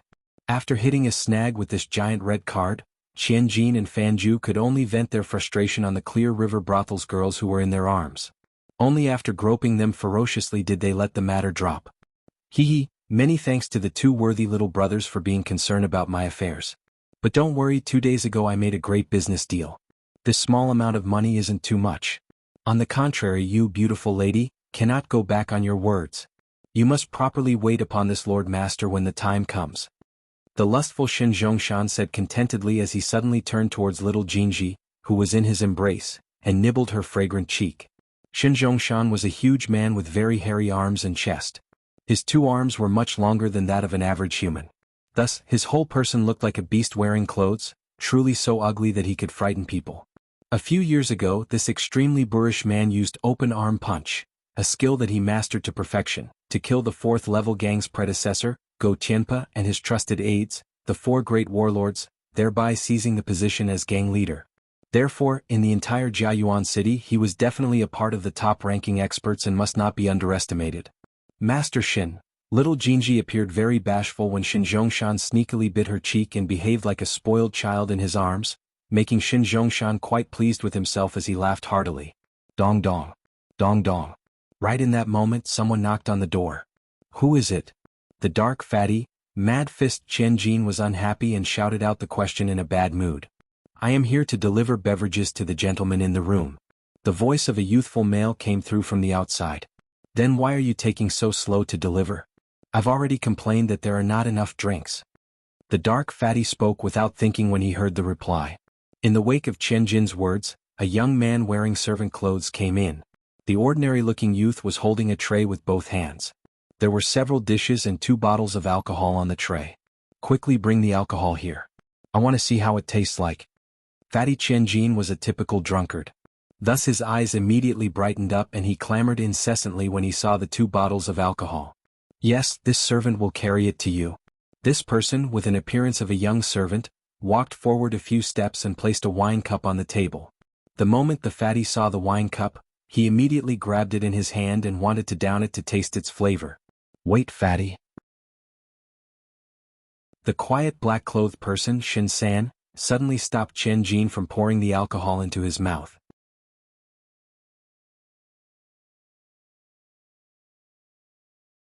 Chapter 122 Kill by Poison. Chapter 122 Kill by Poison, what's going on? Chen Jin asked, baffled by Shin San's warning. Due to his continuous trust in Shin San, he unconsciously stopped himself from drinking the alcohol. The one who originally served the food wasn't you but was someone else? Shin San did not pay notice of the fatty's misgivings but instead kept his hand on the saber at his waist and slowly stood. He coldly asked the young servant with the wine. Because there are too many guests, Li Er went to another room to run some errands. I am his replacement. Uncle, what's wrong? This young servant was looking attentively at Shin San. His complexion turned completely white after a moment as he replied, completely fearful. Seeing this person's expression, Shin San's expression had somewhat relaxed. However, he still seemed ill at ease. He turned his head to the little Jean embraced by Shin Zhongshan and asked, Miss Jean, do you know this person? Is he truly a person from your Clear River brothel? This amazing beauty showed an expression of embarrassment, but still somewhat awkwardly said, I won't conceal this from you, Grandpa Shin. This person does seem really unfamiliar. However, our Clear River brothel contains over several hundred people. For this woman, having not seen someone before is not such a strange matter. Ah, little San, aren't you bothering Miss Jean? How could such a delicately sweet beauty recognize everyone beneath her? Could it be you believe that this person infiltrated this establishment as an assassin? Shin Zhongshan unconcernedly asked as he lowered his head onto the attractive woman at his side and took a few strong whiffs. Boss, we make our livings on the blade's edge. It would be to our utmost advantage to be careful. Shin San's face was expressionless and he sent a rigid look at the youth delivering the plate. This person's footsteps are careless, and his eyes have no spirit. With a single look you can tell he is no martial artist. If you still don't feel at ease, I still have a method that will identify his authenticity. The malicious scholar Fan Ju coldly laughed several times and darkly stated. Ever since he entered the 4th level gang, he had long been dissatisfied with the trust Shin Zhongshan placed in Shin San as well as the claim that Shin San deserved the title of the 4th level gang's brains. He decided to disgrace Shin San rather nicely. Oh, what kind of method? My old pal Fan, don't hesitate to test it out. Although Shin Zhongshan had said this with a very heroic appearance, he actually cherished his small life rather greatly. As a result, he immediately withdrew his previous remark and approved Fan Ju's examination. Since this person doesn't know martial arts, if he truly wanted to harm us, he would have simply tampered with our food and drink. So let's have him try it out and have the truth come to light. The malicious scholar said with a card up his sleeve. Brother Fan, good plan. Boy, first drink some of this wine for uncle and eat some of the food too. If you have the slightest hesitation, uncle will immediately wring your head. The dark fatty Chen Jin applauded happily and then loudly berated the young servant. When the black-clothed man, Shin San, heard Fan Ju's words, he truly felt that this method was truly not bad and did not speak any words of opposition. He coldly looked on as a bystander. As for that Shin Zhongshan and little Jinji in his bosom, they also had no complaints. Consequently, the young servant that delivered the wine and food, with a sullen face, drank a cup of wine and ate a few mouthfuls of food. Seeing this person come out unscathed after eating the food and drinking the wine, Fan Ju complacently smiled and said to Shin San with great emphasis, "It seems my boy Shin was overly cautious. This person is truly just a servant. Next time by all means don't sweep everyone's wine again." The youth leisurely thought. Afterwards, he waited for a moment before opening the door and entering the room. Taking a single look within the room, he saw that not a single life had remained. Even little Jinji and the other 3 women drank a cup and had long since taken their dying breath. After Han Li looked once through and confirmed for certain that none were still alive, did he swiftly leave the doom. Once the news that Shin Zhongshan succumbed to poison spreads, people will surely believe that he was killed by his enemies of Jianghu. It shouldn't provoke any greatly troublesome people. Han Li thought as he relaxed himself on the way back. This pure spirit powder is truly effective. So long as I take a dose in advance, not only can I protect myself against all kinds of poisons, but I can also protect myself against bewitching scents and other odd drugs. Last time, I used it against Lady Yen and the other wives, much to my amusement. He smiled somewhat oddly and could not help but grope the inside of his bosom. On the way back to the inn, Han Li saw no one noteworthy. He then entered his room and lied down on his bed, soundly sleeping. This was a habit Han Li unintentionally acquired. So long as he finished some great matter, he was particularly fond of lying down and falling fast asleep, properly loosening the exhaustion of his body and mind. As Han Li slept soundly, the deaths of Shin Zhongshan and his 3 great protectors had been discovered by the Clear River brothel. As a result, when the news spread throughout the 4th level gang, there was much uproar caused by many ambitious people. No one had thought to investigate Shin Zhongshan's death, because in Jiayuan City, the strong preying on the weak was the law of the land. Shin Zhongshan had also climbed to his position after murdering the previous 4th level gang's leader. Consequently, the remaining leaders of the 4th level gang only cared about who was going to fill the vacancy left by the previous gang leader's death. As a result, incompetent candidates and those who remained unconvinced all competed in a fiery melee for the position of gang leader. Eventually for the 4th level gang, this broke out during the same evening. The morning of the next day, the outcome was shockingly discovered by common gang members of the lowest gangs, those who had never taken part in the melee. In the entire 4th level gang, the one left standing was unexpectedly Sun Ergu, who could barely lift his eyes from exhaustion. Last night, this Sun Ergu had actually killed the rest of his senior opposition. Once no one dared to stand in opposition against him, he smoothly ascended to the position of 4th level gang's gang leader.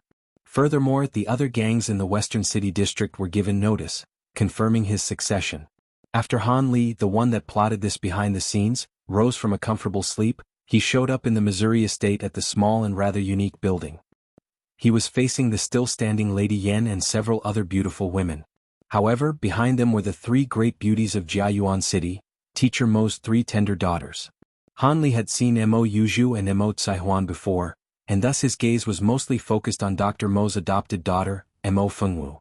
Wearing a yellow jacket, Mo Fengwu had a face shaped like a goose egg. It seemed she was 16 to 17 years of age, and her entirety was filled with an extraordinary gracefulness, giving Han Li the impression of a dainty spirit. At this time, because Han Li was attentively watching Mo Fengwu, she had somewhat shyly lowered her head, revealing an exquisitely slender, snow-white neck. Upon seeing this, Han Li could not help but secretly swallow his saliva several times. Young Master Han, refrain from looking at my clan's Fengwu with such a lustful gaze. Our Fengwu's face is quite thin. Are we not going to continue yesterday's topic? After the 3rd wife smiled bewitchingly, she said these words to Han Li with her charming voice.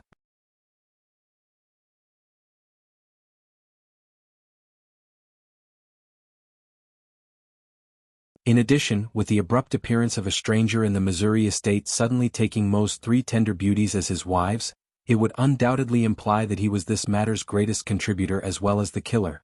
If this were to provoke some mysterious force that watched over cultivators, then nothing good would happen to this dabbler in cultivation. It was more than likely that he would not be able to keep his little life. In that case, what use would there be for the exquisite, ravishing, dainty beauty of these 3 Mo sisters?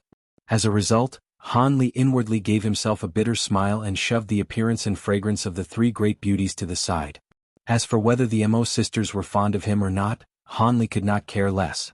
So long as he obtained these beautiful women, then acquiring their hearts was only a matter of time. However, to say this at this moment was already useless. If Han Li's previous words had scalded the hands of the 3 Mo sisters like a sweet potato, that absolutely didn't trouble him at all. He currently planned to dissolve the codeine poison from his body as soon as possible and then depart from this quarrelsome place. As for whether the Missouri estate would later acquire disaster or fortune, that had nothing to do with him. Han Li spoke of his rejection. Although the faces of Lady Yen and the other wives weren't good, the Mo sisters have grown a rather favorable impression of him. Even the youngest, Mo Tsai-Huan, smiled through her fake tears that created a devil's mask with which she disguised herself in front of Han Li. In addition, even Mo Yuju's and Mo Fengwu's impression of Han Li had softened by considerably, causing them to view him in a new light. Lady Yen sighed. The rest looked at each other with meaningful glances and then turned their bodies. Helpless, Lady Yen said, "Since young Master Han hasn't changed his mind, then we will leave the matter alone. We will reach a deal according to young Master's conditions.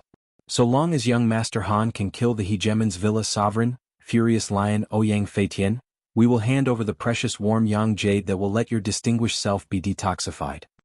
Hehe. You women are quite good at scheming. I heard this Ouyang Feitian is at the prime of his life and has yet to have children. The Hegemon's villa will almost certainly collapse immediately after his death. Its subordinates would be in complete disarray, too busy to worry about the fearsome Flood Dragon Association. Han Li stroked his nose, softly laughing. When Lady Yen heard Han Li's words, she gave Han Li a cold glance. "It is not as you say. Do you know who it was that sent Wu Jiaming here? It was by the order of this sovereign Ouyang. In addition, Wu Jiaming is Ouyang Feitian's 7th disciple, and is extremely doted upon. The sovereign of Hegemon's villa was of the same generation as our Lord Husband and is of nearly the same age. From the beginning he has been ambitiously wanting to proclaim himself sovereign of the entire Lan province, and thus he employed the tactics, first weak then strong, striving to first consume the fearsome Flood Dragon Association and then deal with the Rainbow Sect. Several years ago he instigated my Lord Husband's sword little brother Ma Kong Tian and my Lord Husband's 2nd disciple, Zhao Kuan, to attempt to split the fearsome Flood Dragon Association. In the end it was seen through by us sisters and we killed those 2 and their accomplices in advance. However, the fearsome Flood Dragon Association's strength had been greatly damaged. We had to retreat step by step under the pressure from the Hegemon's villa's advancing army. As a result, we had no choice but to pull back our men and entrench ourselves in Jiayuan City. Lady Yen softly spoke of a few of the fearsome Flood Dragon Association's secrets. However, your current influence in Jiayuan City seems to not amount to much either. Couldn't the Hegemon's villa just exterminate you in a single vigorous attempt? Han Li thought for a moment and asked, slightly puzzled. Hehe. Ouyang Feitian, that madman, doesn't dare to attack here. Naturally he has his reasons. If you want to, so long as you agree to our sister's original conditions, I will tell young master. Third wife Lu giggled, telling half-truths with her alluring voice. Hehe. Let's forget about it then. I was just a bit curious. Han Li remained completely calm and collected. Really? Not a single bit masculine, without even the slightest intention of bringing out a bit more force. Third wife Lu said with her small mouth as if teasing Han Li. Lady Yen and the others turned a blind eye to the third wife's actions. However, the 3 Mo sisters' faces had turned red. After all, their own elder had teased the man they were originally about to marry right in front of his face. Outrageous. Mo Tsai-Huan pouted and firmly glared at Han Li. However, Han Li seemed to not notice this in the least, as if he were in his own world. Instead he replied, "Third Martial Mother speaks of this quite lightly. Since a bit of force could cost me my own life, I'm fine with not being a masculine man. I'm fine so long as I am a man." Perhaps Han Li's last sentence was a bit too frank, because not only did it stun third wife Lu, who pursed the lips of her enchanting smile, It also annoyed second wife Li and Lady Yan. Young master, how do you plan to take Ouyang Feitian's life? This person spends his days hiding deeply within the villa and rarely leaves. Not only is he at the pinnacle of martial arts, his shrewdness is outstanding. He is quite a difficult opponent to deal with. Lady Yin firmly said with a stiff complexion. Lady Fourth shouldn't worry about that. You just have to prepare me a good horse and a portrait of this person. Then I will make him disappear from this world. I hope so.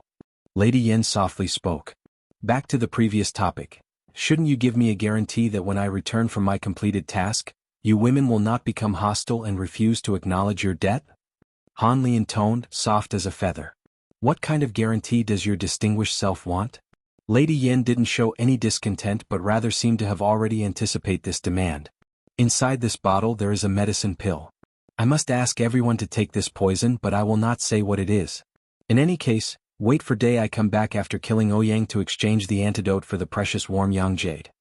Han Li felt around for a porcelain bottle before setting it on the table and coldly staring at Lady Yen and her family members. Tiel, in Chinese the word of medicine, also means poison. Lady Yen did not say anything further and extended her fine lily-white hands to grab the bottle. She poured out a jade-green pill and looked to Lady Li and the others before tilting her head up and swallowing it. Good courage, good decisiveness. You are truly worthy of leading the fearsome Flood Dragon Association. Han Li could not help but give praise. His gaze then moved toward the rest of the women.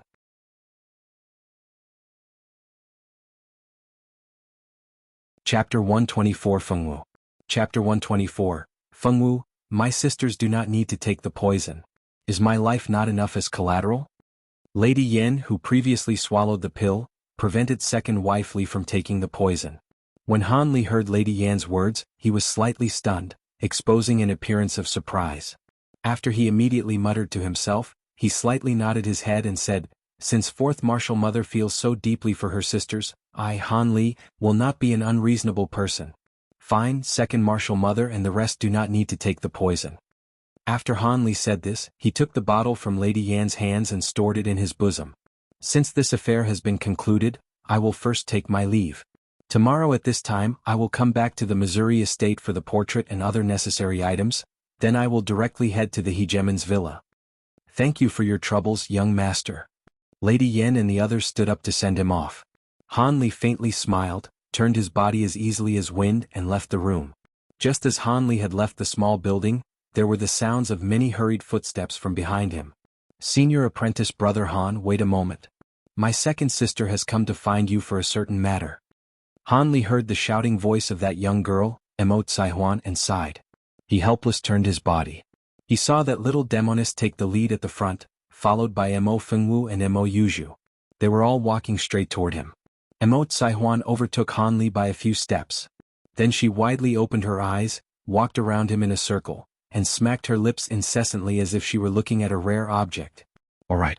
Senior apprentice brother Han, I was already quite bitter from being cheated. However, I didn't expect that you were also a faker. You actually went as far as to use some small thing to trick me into moving around in circles. When Han Li heard this, he rolled his eyes at this girl. What, small thing? This girl clearly wants a better gift and thus he must leave at once. Third sister, don't be rude. Stop making trouble for young Master Han. This was the first time Han Li heard Emo Fengwu's voice. It was completely gentle and soft like velvet and could give a person a sense of comfort. What? Am I not taking revenge on behalf of our mothers? Who let this guy act so lofty in front of my mother? Emo Tsaihuan angrily asked. Sure enough, the words Han Li heard fit his expectations. This girl had came here purely to vex him. In that case, he no longer paid notice of the little demoness and turned his head to Emo Fengwu. Second junior apprentice sister, is something on your mind that compelled you to find me? Having Han Li speak to her caused her to complexion to slightly red. However, she continued, softly saying, Fengwu came to find young master to simply know whether third sister's winding fragrance pills were truly gifted by young master. Has my father's medical expertise been completely passed down to young master? When Han Li had first seen Emo Fengwu, he had quite a favorable impression of her. Now that he had seen this shy jade person speak so tenderly, his mind could not help but feel a large amount of sympathy toward her. Tiel, jade person? What? Jade person, refined beauty. I got tired to saying the word beauty. As a result, he politely said, In response to second junior apprentice sister's question, Han Li will naturally say all he knows. Junior apprentice sister Tsaihuan's winding fragrance pills were truly gifted by me. I have also indeed learned many medicinal recipes and obtained great medical expertise. This winding fragrance pill was such a recipe. Could it be that junior apprentice sister Fengwu is greatly interested in this? Ever since Han Li had seen the medicinal herbs growing in the back garden, he knew for certain that there was someone here learning Dr. Mo's medical expertise. Now that he saw Mo Fenwu ask this, his mind knew that it was most likely to be the jade person before him. As expected, after Han Li said these words, this young woman, who originally seemed extremely gentle and quiet, displayed a cheerful expression from her eyes as she said, "I won't conceal this from young master. Ever since Fengwu was a child, she was greatly interested in father's medical skills and meticulously studied many of father's medical books and experiences. Unfortunately, when father departed the Missouri estate, Fengwu's age was still young, and thus what she had acquired was quite limited." After she finished speaking, Mo Fengwu was somewhat hesitant, but still she continued, "Therefore, Fengwu has a request which she hopes young master will be able to complete. Is it possible for your distinguished self to give a copy of father's medical skills and insight to Fengwu to let her learn a few things and deepen her own medical expertise?" After she said these words, this second junior apprentice sister from the Missouri estate blushed. It was clear that to boldly request this of him was quite embarrassing for her. After Han Li finished hearing the jade person's request, he didn't think of it in the least and immediately agreed. "No problem. Tomorrow when I come to the Missouri estate, I will give the few of Dr. Mo's remaining manuscripts and prescriptions to second junior apprentice sister. Naturally, these already belong to the Missouri estate. I had originally planned to hand them over to fourth marshal mother, but since second junior apprentice sister wants them, giving them to second junior apprentice sister would be the same." Han Li said with a smile. "A great many thanks, young master. Fengwu can't help but be grateful." Mo Fengwu's face showed an appreciation for his decision. "Second sister, why in the world are you thanking him? Did you not hear him say that those objects originally belonged to us? He should be giving them to you of his own volition." The nearby Mo Tsaihuan blinked several times before interrupting. After Han Li heard the words of the young girl, he shot her a glance and thought, "If it wasn't your second sister, such a gentle and pleasant beauty, requesting this of me, would I still return these items, which fell into my possession, to the Missouri estate? I wouldn't even think of it. Third sister, don't speak drivel. Young Master Han will bring us father's remnants without the slightest hesitation. This sufficiently shows young master's intentions." Seeing something amiss between Han Li and Mo Tsaihuan, Mo Fengwu hastily chided the young girl and then pulled her away. After she gracefully bowed to Han Li, she took her leave. From the beginning to end, the Mo estate's eldest daughter, Mo Yuju, hadn't said a word. After she saw her two sisters depart, she took a deep look at Han Li and left. The Mo estate's eldest daughter, what meaning did her glance hold? Does she appreciate me, loathe me, or even both? Han Li threw Mo Yuju a departing glance, somewhat at a loss. However, Han Li shrugged his shoulders and thought of it no longer. He then left the Missouri estate. By the time Han Li returned to the inn, the newly appointed fourth-level gang's gang leader Sun Ergu and one other person had already been waiting for a while outside his room. Naturally, Crooked Soul was there as well. After Han Li saw Sun Ergu, he nodded his head and pushed open the room's door. Sun Ergu and the other person immediately followed him inside. Then each person had a man respectfully standing on either side of them to attend to their needs. After Han Li sat down, he sized up the stranger that came in with Sun Ergu. He was a robust man of perhaps 30 years and had a frightening face as well as a fearsome appearance. "Seeing your bright red face, you must have already acquired the seat as the gang leader of the fourth-level gang," Han Li faintly said to Sun Ergu. "Take a seat. Take a seat. It was because of this young master's backing that this servant is where he is today." Sun Ergu hastily replied, beaming with joy.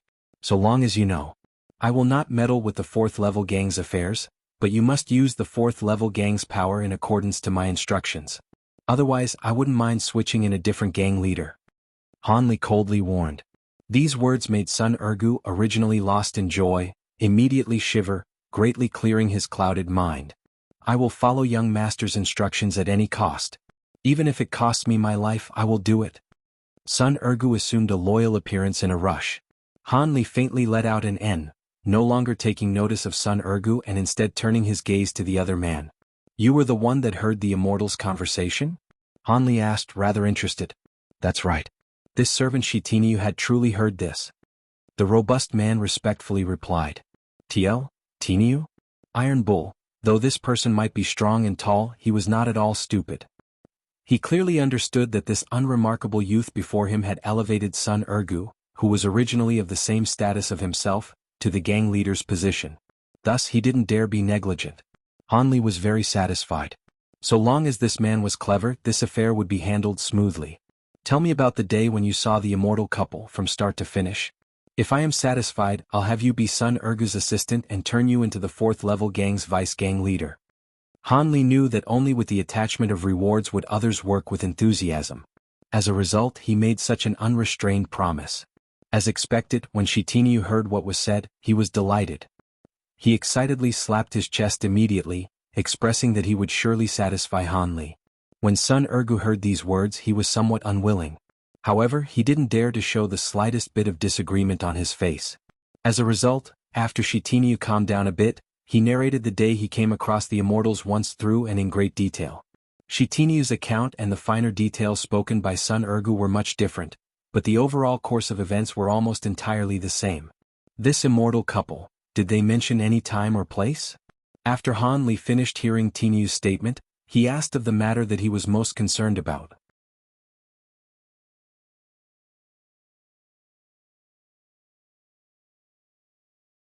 I treat everyone fairly, so I will certainly not cheat you. Han removed a bottle of medicine and handed it over to Sun Ergu. When Sun Ergu saw this, he was pleased beyond expectation. The rotten heart pill inside his body had made his meals unappetizing and his sleep restless. Now that he could completely remove it, how could he not be moved? Thank you, young master. Thank you, young master. This servant will certainly repay this favor even if he were to die the cruelest death. After Sun Ergu took the bottle, he sincerely said these words. Han non-committedly nodded his head. The reason why he had given the cure to Sun Ergu so frankly was mostly because he felt that giving Sun Ergu a dose of antidote every month would be far too troublesome. Since he would be far away from Jiayuan City for a prolonged period of time, he decided to forego using poison to control Sun Ergu. Of course, if someday these two truly betrayed him, Han wouldn't care about it in the least. He would just immediately kill the two and find their replacements. In addition, Han had no use for the 4th level gang as of now. He had already prepared the 4th level gang to be a fallback plan in case all else failed. Han clearly understood that in this world, there were no loyalty nor betrayal without reason. By using force to control others, it would be the easiest method to acquire the desired results. But at the same time, it was also the worst method because the party being forced may retaliate at any time. As a result, if one were to instill some loyalty, it would be best to include both incentives and punishment. Hence, Han gave Sun Ergu the cure. On one hand, he would greatly raise Sun Ergu's loyalty for a long period of time. On the other, Shitinu and Sun Ergu would feel meaning behind his words. Results will merit rewards and mistakes will be punished. This benefited Han Li's long-term control over the two. That was what Han had thought after some deliberation. After Han saw Sun Ergu consume the cure, he suddenly said something that made Sun Ergu both frightened and happy. I will leave Crooked Soul in your care later on, but I won't allow you to use it to provoke quarrels. Although this Crooked Soul may be ferocious, there are a great many extraordinary eccentrics in this world. You might be so unlucky as to provoke a deathly calamity. Keep this in mind. Han said with a heavy tone. Of course I will keep this in mind. I will properly make arrangements for Sir Crooked Soul. Esteemed young master, please feel at ease. Sun Ergu was like a chick pecking grain, nodding his head incessantly. Were it not for the fact that I no longer need Crooked Soul as a personal bodyguard, his far too eye-catching appearance, and the inconvenience of him following me on a long journey, there is no way I could hand over Crooked Soul to this person's care. Thinking this, Han sighed and inwardly shook his head, somewhat reluctant to part with his large companion. Look out for yourselves. In the coming days, you do not need to come see me. I will soon leave on a prolonged journey far from here, and I do not know when I will return. Han softly waved his hand as he told them to leave. When Sun Ergu and Shitinu heard these words, they respectfully withdrew from the room, leaving Han as the sole person within. Even so, he was still contemplating about something. This Great South Valley at the very bottom of Great South Mountain. What sort of cultivators will there be? If I come to their door without prior notice, would it be improper? Would I encounter danger? Han Li foolishly thought. As of now, he could not help but let his mind wander and enter a state of selflessness. Time flew by, and in a blink of an eye, 2 months had already passed. At this moment, Han Li could not longer be found in Jiayuan City. Furthermore, Han Li's silhouette would no longer be seen for quite a long time.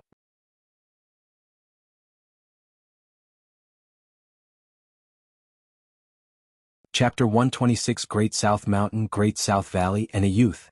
Chapter 126 Great South Mountain, Great South Valley, and a Youth. Guanghui City was located in the southernmost part of the Lan province.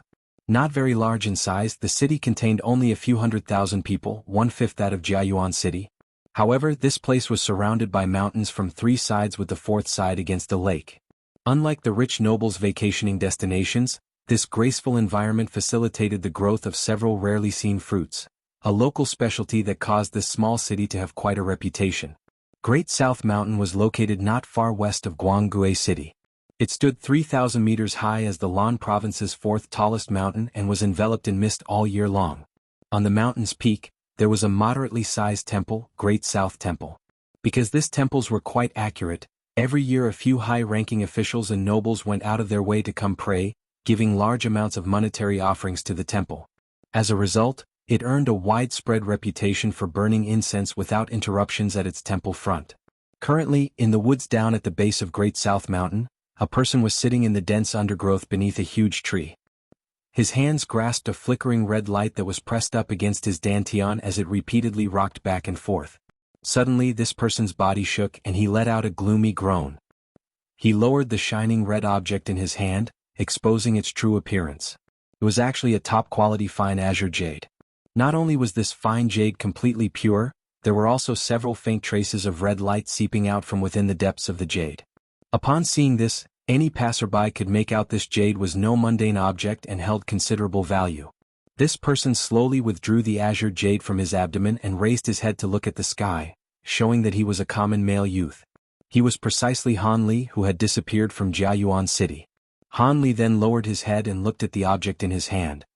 His face could not help but expose a cheerful expression.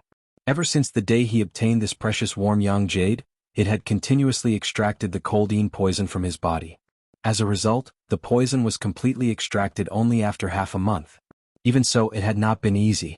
When drawing out the poison, Han Li greatly suffered from an aching itch that entered his bones. He still had lingering trepidation every time he remembered the experience. However, this precious warm yang jade was truly a treasure. It actually contained spiritual qi, expelling his poison to great effect and with much ease. He feared if he had not acquired this, he would need tens of days to thoroughly remove his body's poison. Thinking of this, Han Li returned the precious jade into the wooden box beside him, which he then carefully hid it away on his person. As Han Li stood up and moved his stiff limbs about, his thoughts drifted back to his experiences these past 2 months. After Han Li had finished making his arrangements, he went to the Missouri estate the following day and obtained information on Ouyang Feitian and the hegemon's villa. He then rode on a precious horse gifted by the Missouri estate and hastily journeyed day and night, eventually arriving at the hegemon's villa within 10 days. After several days of continuous spying and infiltration, Han Li acquired a golden opportunity and sent out his precious talisman towards Ouyang Feitian, who was admiring the full moon all alone. Sacrificing a use of his sword talisman, he beheaded him in a moment and took his life. The course of events went by exceptionally smoothly. Not a wave of commotion arose, nearly causing Han Li to suspect that the person he had killed was perhaps a fake. Afterwards, he inspected the dead body on several places, finding Ouyang Feitian's personal scar and birthmark and confirming that he did not kill the wrong person. Han Li then sighed and brought the head back to Jiayuan City. After he returned to the Missouri estate and gave Ouyang Feitian's severed head to Lady Yen for inspection, she told him that Ouyang Feitian practiced Jiang Hu's top defensive technique, Overlord's armor. He had long since trained his entire body until was impervious to sword and spear, reducing the sharp edge of a blade to something like mud. It would be difficult to even cause the slightest wound. Nevertheless, she hadn't expected Han Li to actually bring back his head. Only now did Han Li understand that this Ouyang Feitian had most likely considered his sword talisman to be a concealed weapon. As a result, he did not dodge, letting Han Li dispatch him in such an effortless manner. The remaining matters were simple. After Lady Yen finished confirming the identity of the severed head, she brought out the precious jade and exchanged it for Han Li's antidote. Although Han Li obtained the precious jade, Lady Yen urged him to stay, only to be met with denial. He was not in the mood to exchange pleasantries with the people of the Missouri estate. He then immediately departed from Jiayuan City once more and rushed over to Great South Mountain. On the way, Han Li cured his poison while thinking of how he should befriend the cultivators of Great South Valley. Because Han Li didn't know whether the other party was evil or just, he did not plan to bravely come knocking on their door. In case the cultivators were evil and demonic, he did not want to voluntarily deliver himself to their door like a dish to be swallowed in a single bite. As a result, just as Han Li reached Great South Mountain, he went to the neighboring villages to ask about Great South Valley and listen to a few anecdotes and a few queer and bizarre matters. According to the villagers, the northern side of Great South Mountain faced a very mysterious mountain slope covered year-long by a dense fog. Travelers who entered it wouldn't be able to see their 5 fingers in front of them. It was reasonable to say that for the Great South Mountain to have some mountain fog was quite ordinary.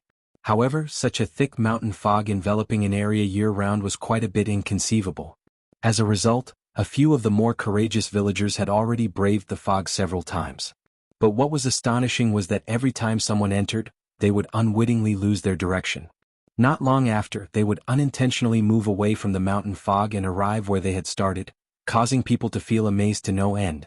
Because this mountain slope was so queer and that people could enter without any sort of consequence, even more villagers happily and tirelessly rushed in, wanting to unravel this riddle. However, the villagers had somehow provoked the anger of the mountain slope's dense fog. Ever since an unknown day, all the villagers that entered the strange slope did not immediately exit the dense fog, but were instead trapped for 2 to 3 days, completely weakened by hunger. Only then were they able to walk away from the fog. Thus, no one had dared to rush the strange mountain slope ever again. The villagers eventually became accustomed to that place and turned a blind eye to it. After Han Li heard this, he was overjoyed. Han Li knew the strange mountain slope was most likely the place he was looking for. Furthermore, even if this place wasn't that Great South Valley, it was certain to be the residence of some cultivators. What Han Li was most happy about from the villagers' account was that the temperament of the mountain slope's master could not at all be regarded as malicious. He shouldn't be a cultivator that would immediately kill him should they meet. Hence, there should be much leeway in meeting him. Although that was the case, Han Li still wouldn't pay a visit without a plan. Instead, he would stay in the woods. Only after he completely prepared his body's concealed weapons would he go and pay a visit in his peak state.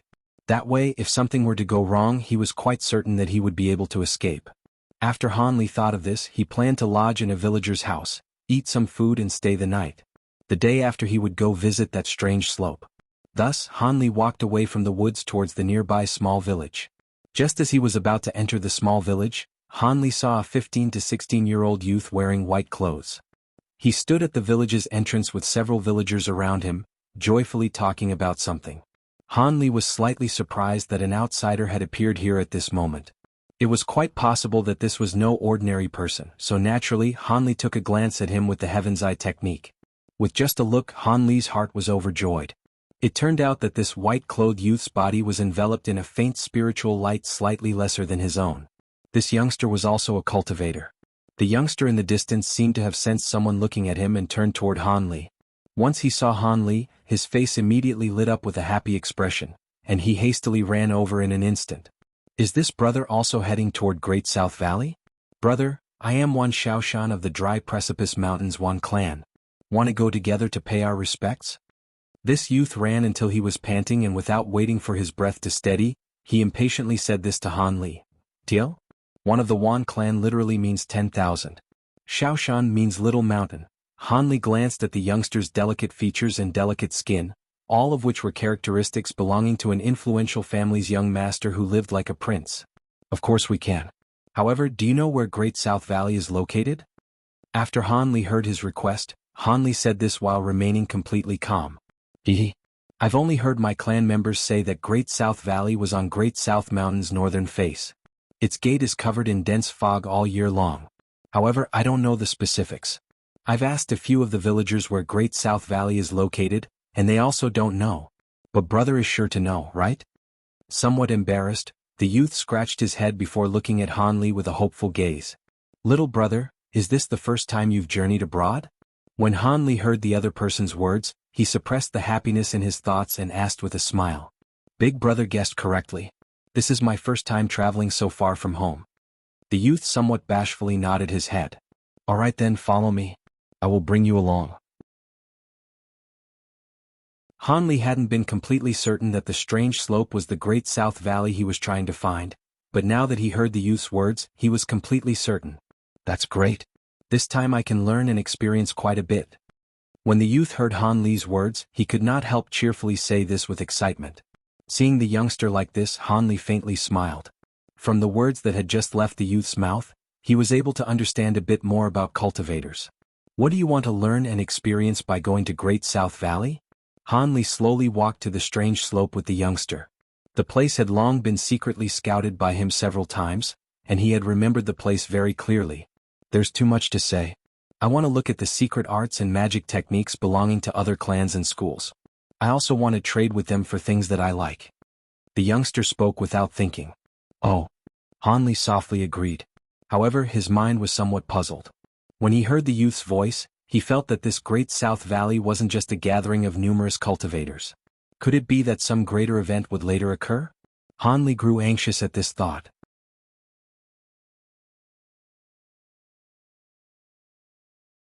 Chapter 127 Knowledge on Spiritual Roots. Chapter 127 Knowledge on Spiritual Roots. And just like that, the two of them walked together while chatting lazily, randomly about all sorts of topics. Although they were chatting lazily, it was better to say that Han Li was the one asking the questions while the youth was the one answering. From the mouth of the youth, Han Li finally obtained some news about the world of cultivators as well as finally understanding some of the fundamental facts about that world. For example, the levels of cultivation could be classified into the lower realm, middle realm and higher realm.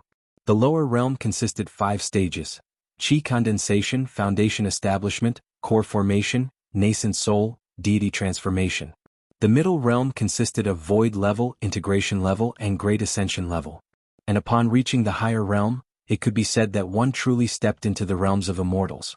Cultivators at the higher realm could fly through the skies and visit the immortal realm with a lifespan as long as that of heaven and earth. However, it was easier said than done. It was extremely tough to cultivate to such a level. Not to mention cultivating all the 3 realms. Even in the most basic, the lower realm, there was no one in the history of State of You who had successfully cultivated to the peak of the deity transformation stage. At most, they were stuck in the nascent soul stage. But even then, reaching nascent soul was exceedingly rare. Only a few eccentrics with great luck and karmic fortune would be able to do so. According to the youth, an individual's lifespan was directly linked to his cultivation level, and each successive breakthrough would prolong his lifespan. Mortals, at most, could only live for 100 years, but even that was very rare among mortals.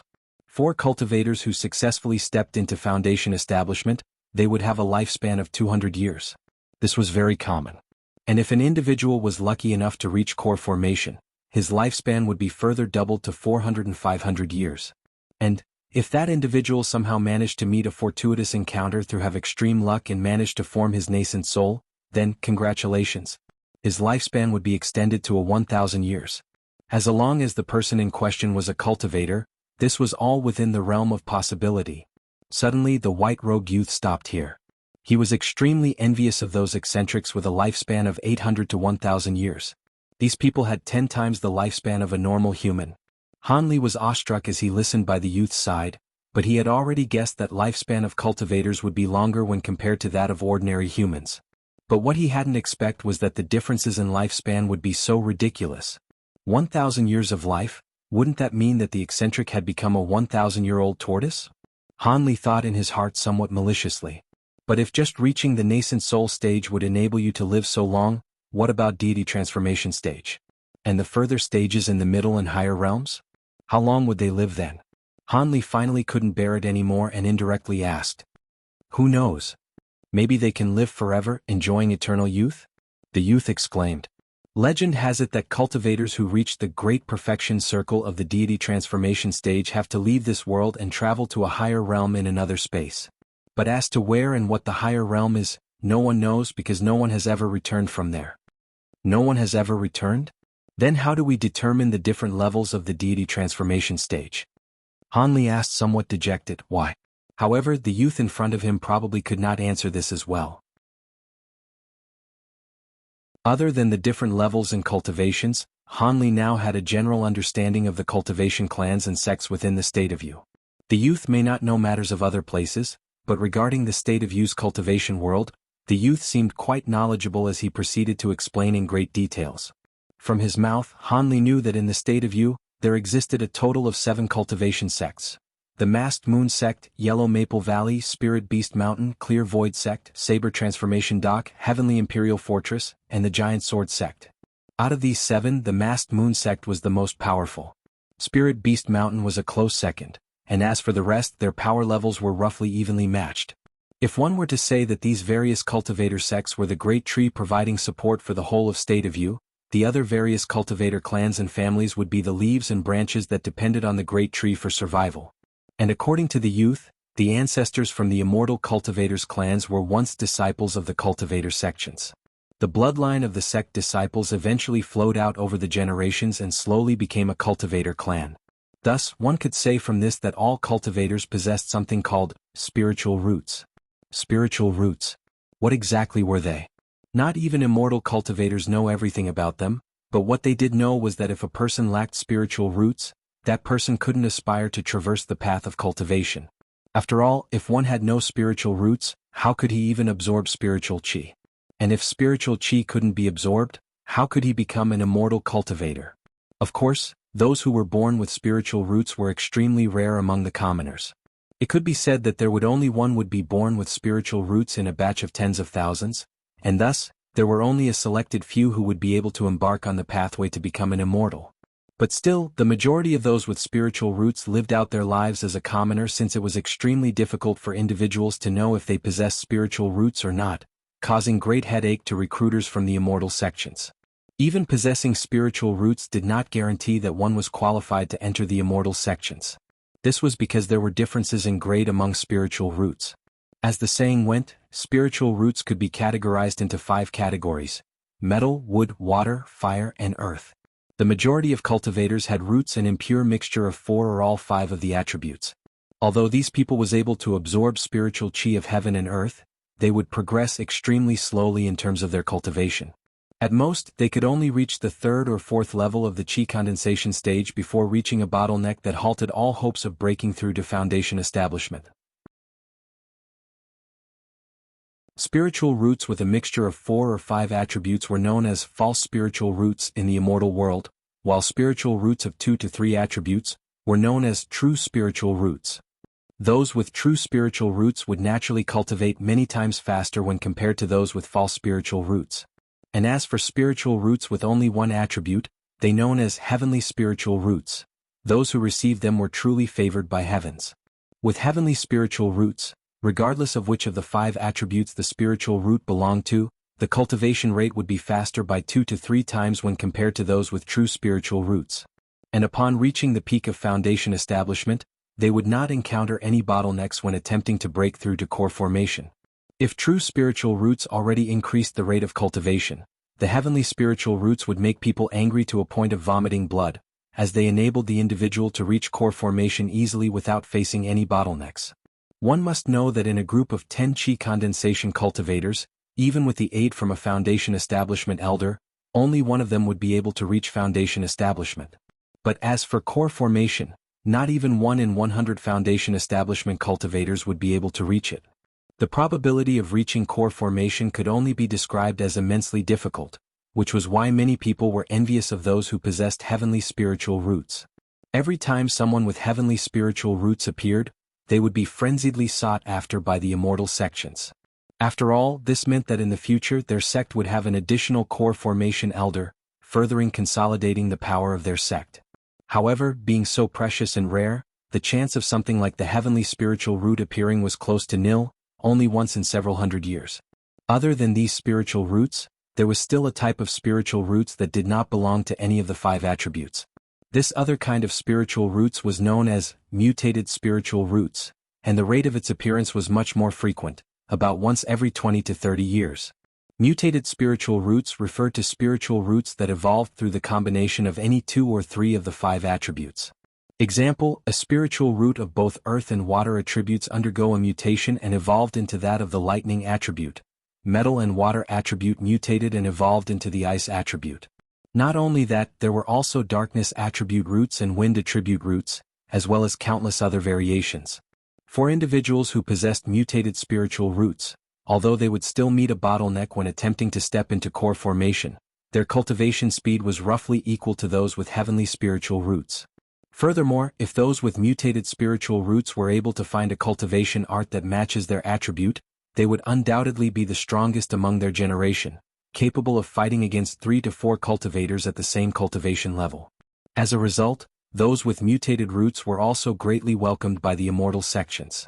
However, even finding individuals with true spiritual roots was a headache for recruits from the immortal sects, let alone heavenly spiritual roots and mutated spiritual roots. That was because it was simply impossible for immortal recruiters to go into every nook and alley, demanding people to turn their children in for testing. And even then, true spiritual roots were pretty uncommon, with only 1 in every 5 to 6 individuals appearing with spiritual roots. Hence, some immortal sects eventually collapsed simply because they could not find or groom anyone with spiritual roots.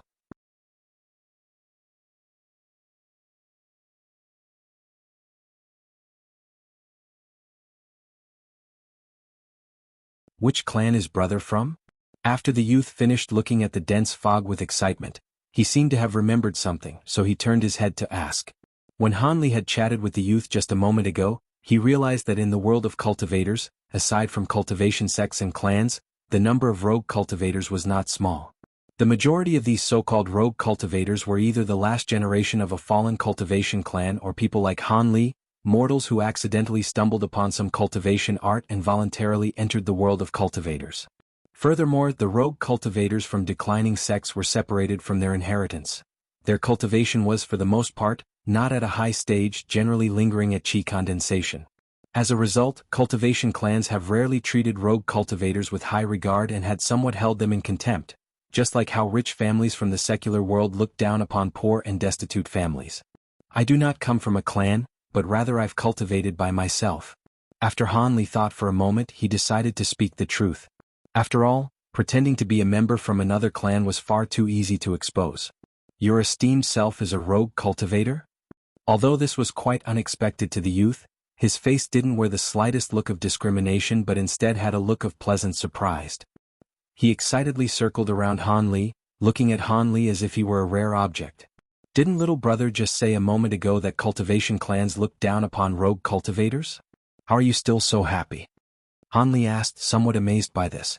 They do, but don't confuse our Wan clan with other cultivator clans.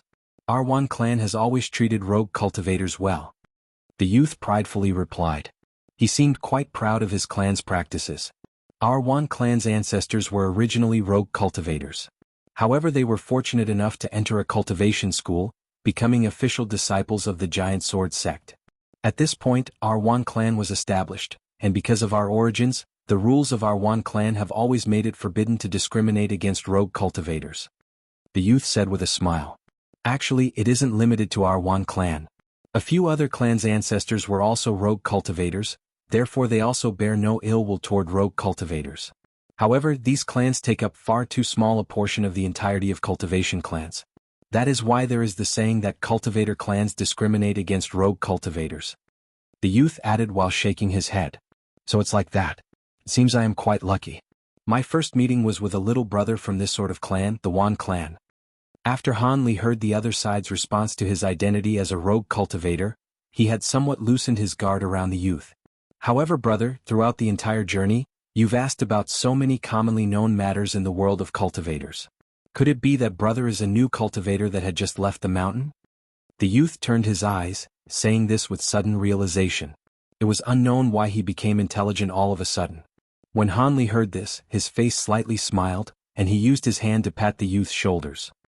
He said somewhat apologetically, I hadn't meant to deliberately fool little brother, but I had just entered the world of cultivation. I had a few misgivings. It doesn't matter, I don't mind. However, this big brother should tell me his name. In the future you should directly call me Xiaoshan, I won't mind. One Xiaoshan was clearly a familiar kind of person, saying this without a care in the world. I am Hanli. I truly just entered the world of cultivation. I hope brother Xiaoshan will take care of me. Han Li's impression of Wan Xiaoshan was quite favorable, causing the tone of his words to become much more amiable. No problem.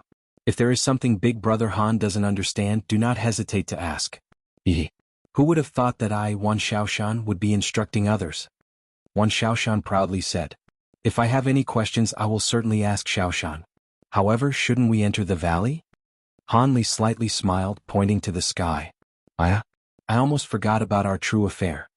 After Wan Xiaoshan looked to the sky where Han Li's finger was pointed, he immediately shouted, flustered. The youth busily searched himself for quite a while before finally taking out a paper talisman from his bosom. After he made several gestures with his hands and softly spoke several phrases, he threw the paper talisman into the sky. It transformed into a streak of fire that burst into the dense fog, not longer capable of being seen. Big Brother Han Li, wait a moment. My announcement talisman will soon enter the valley. The people in the valley will release the spell and guide us there. After the youth saw Han Li somewhat entranced in the direction that the flame had disappeared, he quickly explained, Oh. Han Li nodded his head, expressing his understanding. Big Brother Han Li, on this visit to Great South Valley, surely you have brought quite a few goods to exchange? Can you tell me? Don't feel embarrassed, this little brother will say what he brought first. I brought a dozen elementary low-grade blank paper talismans, 2 elementary low-grade invisibility talismans, 2 elementary low-grade fleeing earth talismans, 1 elementary mid-grade rapid thunder talisman, a dozen elementary low-grade ice bullet talismans, an ingot of source iron, a bottle of elementary grade cinnabar, a bundle of whiskers from the three-tailed cat demon beast, medicinal herbs. Wan Xiaoshan didn't take notice of the dumbstruck Han Li as he murmured and counted his fingers, listing out his stockpile of items. Done. Now it's Big Brother Han's turn to say.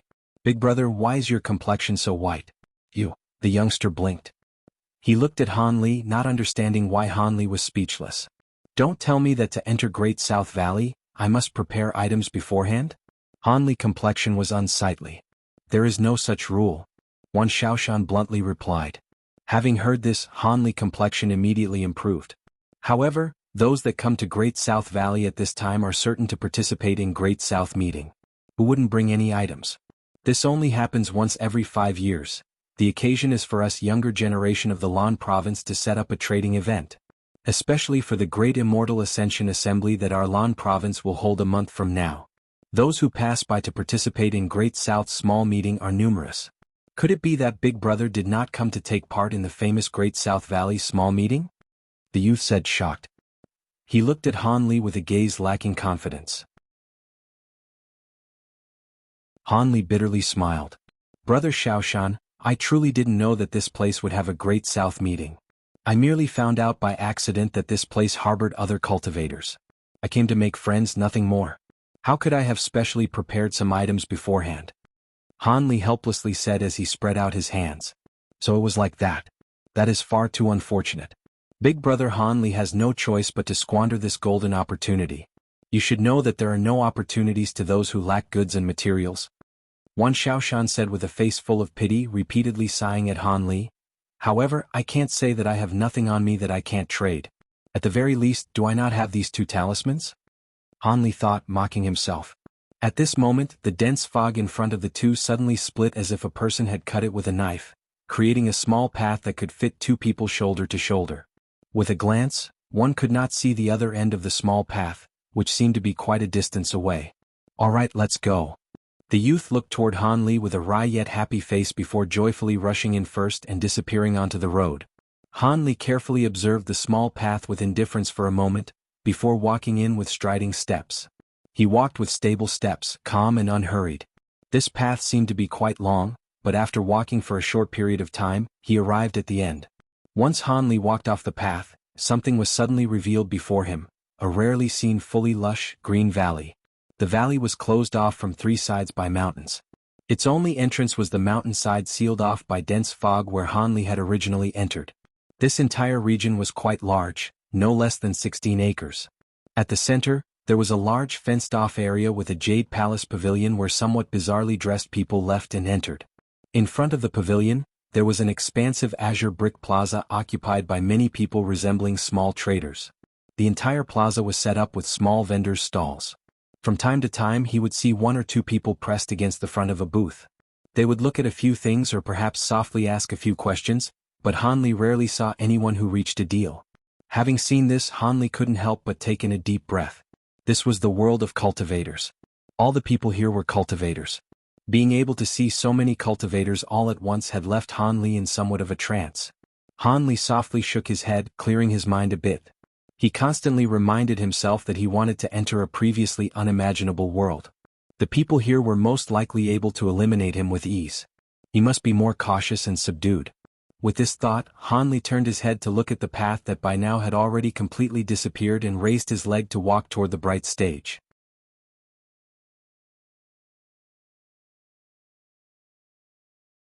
Chapter 129 Taoist Master Qingyan. Chapter 129. Taoist Master Qingyan. Hanli merely walked a few steps before he heard a voice calling him from far away. "Over here, big brother Han." Turning his gaze in the direction of the voice, he saw Wan Shaoshan standing beside a green-robed elderly man, incessantly waving his hands to get his attention. Hanli lightly smiled as he walked over. When he approached the side of the elderly man, Wan Shaoshan started an introduction. "This elderly figure is from Great South Valley, Taoist Master Qingyan. He is my father's bosom friend. The recent Great South meeting was organized and held by him and a few other elders." The moment Hanli heard the youth's words, he involuntarily cast a few glances at the green-robed senior. This elderly man was tall and skinny and wore a green scholarly robe. With wide shoulders, long hands and a pockmarked face, he looked rather terrifying. After introducing him, the youth spoke to the elderly. "Brother Han is someone I met when I was adventuring outside the valley. Although he is a rogue cultivator, we hit off extremely well. Senior Marshal Uncle must take care of him as well." The old man regarded Hanli and suddenly he shut his eyes, saying, "Little brother Han, your wood attribute cultivation art is not bad. Reaching the 8th layer at such a young age? Your achievements are seen extremely rarely even in our cultivation world." Hanli bitterly smiled in his heart after he heard the praise of this old man. If it were not for him consuming a large amount of spiritual herbs and pills, how would he have reached the 8th layer so easily? If it weren't for that, he estimated that he would still be at the 3rd and 4th layer. But still on the surface, he respectfully replied with a touch of modesty, "Elder Qin, thank you for your praise, but I was just lucky." The green-robed old man nodded his head and stopped talking to him. Turning his gaze back onto Shaoshan, he asked, "Little fellow, those in your family have already arrived and are very worried about you. They asked me to bring you to them the moment we met. You should follow me as I led you to them now." Upon hearing the news, Wan Shaoshan couldn't help but to show a face of depression. "Don't tell me that 7th sister and 9th brother came along as well? I'm most afraid of their constant nagging. Is it acceptable if I don't go?"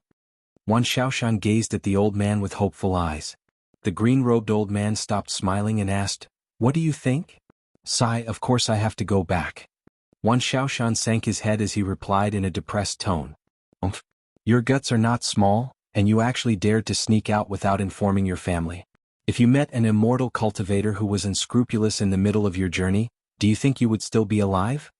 The old man harshly berated Shaoshan while glancing at Hanli out of the corner of his eyes. "Isn't this old man hinting that I'm someone with a crooked heart, an extremely unscrupulous immortal cultivator, and that I tried to get near to Shaoshan for some other motive?" Hanli observed coldly towards the side, understanding the intent behind the old man's words. It's so hard to meet someone I can talk to about everything under the sun, but it seems like we have to be separated temporarily. If I don't leave and Taoist Master Qingyan were to use his methods, I don't even know if I can leave here alive." Hanli helplessly exclaimed in his heart. "Since Brother Wan wants to go back to meet his family, I shall go by myself and explore the place first. If we have an opportunity in the future, I will certainly treat little brother to a drink." Hanli clasped his hands as he spoke to Wan Shaoshan and Taoist Master Qingyan. Don't leave so fast, I still want to introduce you to. Little brother Han still has something he has to take care of. You shouldn't disrupt his plans." Wan Shaoshan saw that Hanli was leaving and frantically wanted to try and say something, but he was stopped by Taoist Master Qingyan.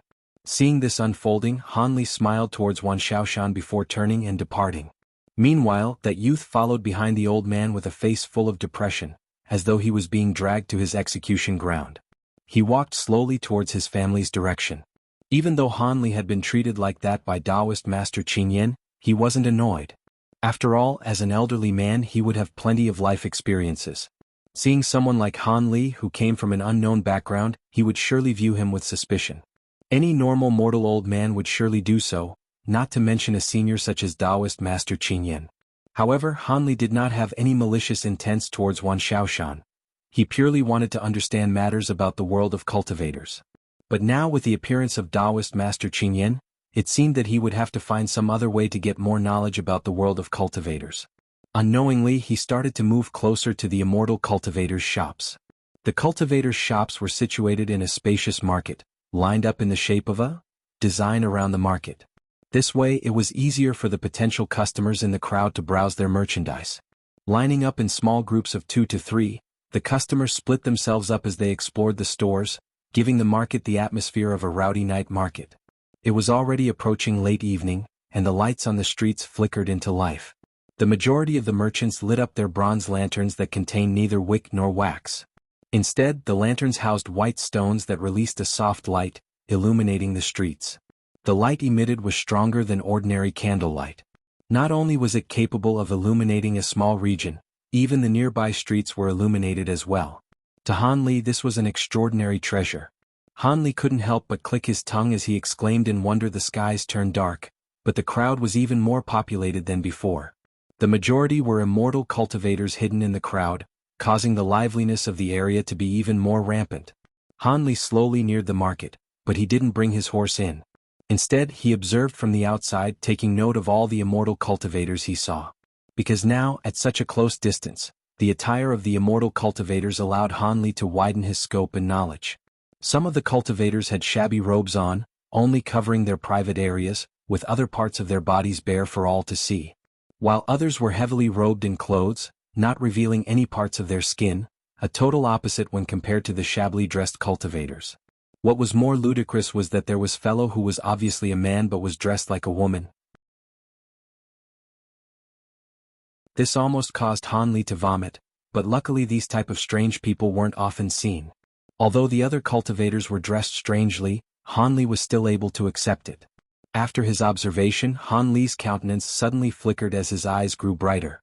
He discovered that those in the market, regardless of whether they were merchants setting up stores or immortal cultivators visiting the markets, all of them were between 10 and 20 years of age.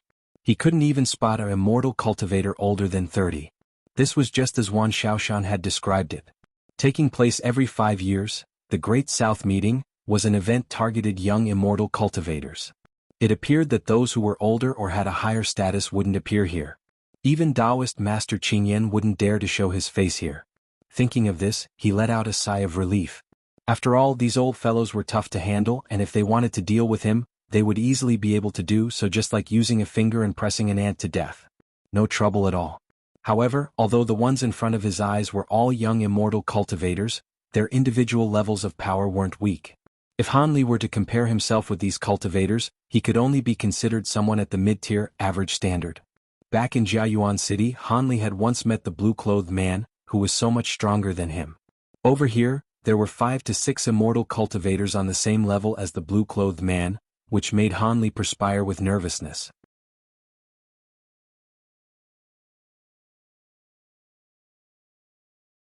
Chapter 130 Becoming a Member. Chapter 130, Becoming a Member. Brother, why are you waiting here by yourself? Are you waiting for a friend? A bright and clear voice suddenly came from behind Han Li, giving him a start. Han Li slowly turned around and saw 6 to 7 people standing not far from him. The one who spoke was a 27 or 28-year-old cultivator dressed in Taoist robes. This person had a blemishless white face and regular features. He held a horsetail whisk in his arm and was looking at Han Li with a smile. Does this Taoist priest have business with myself?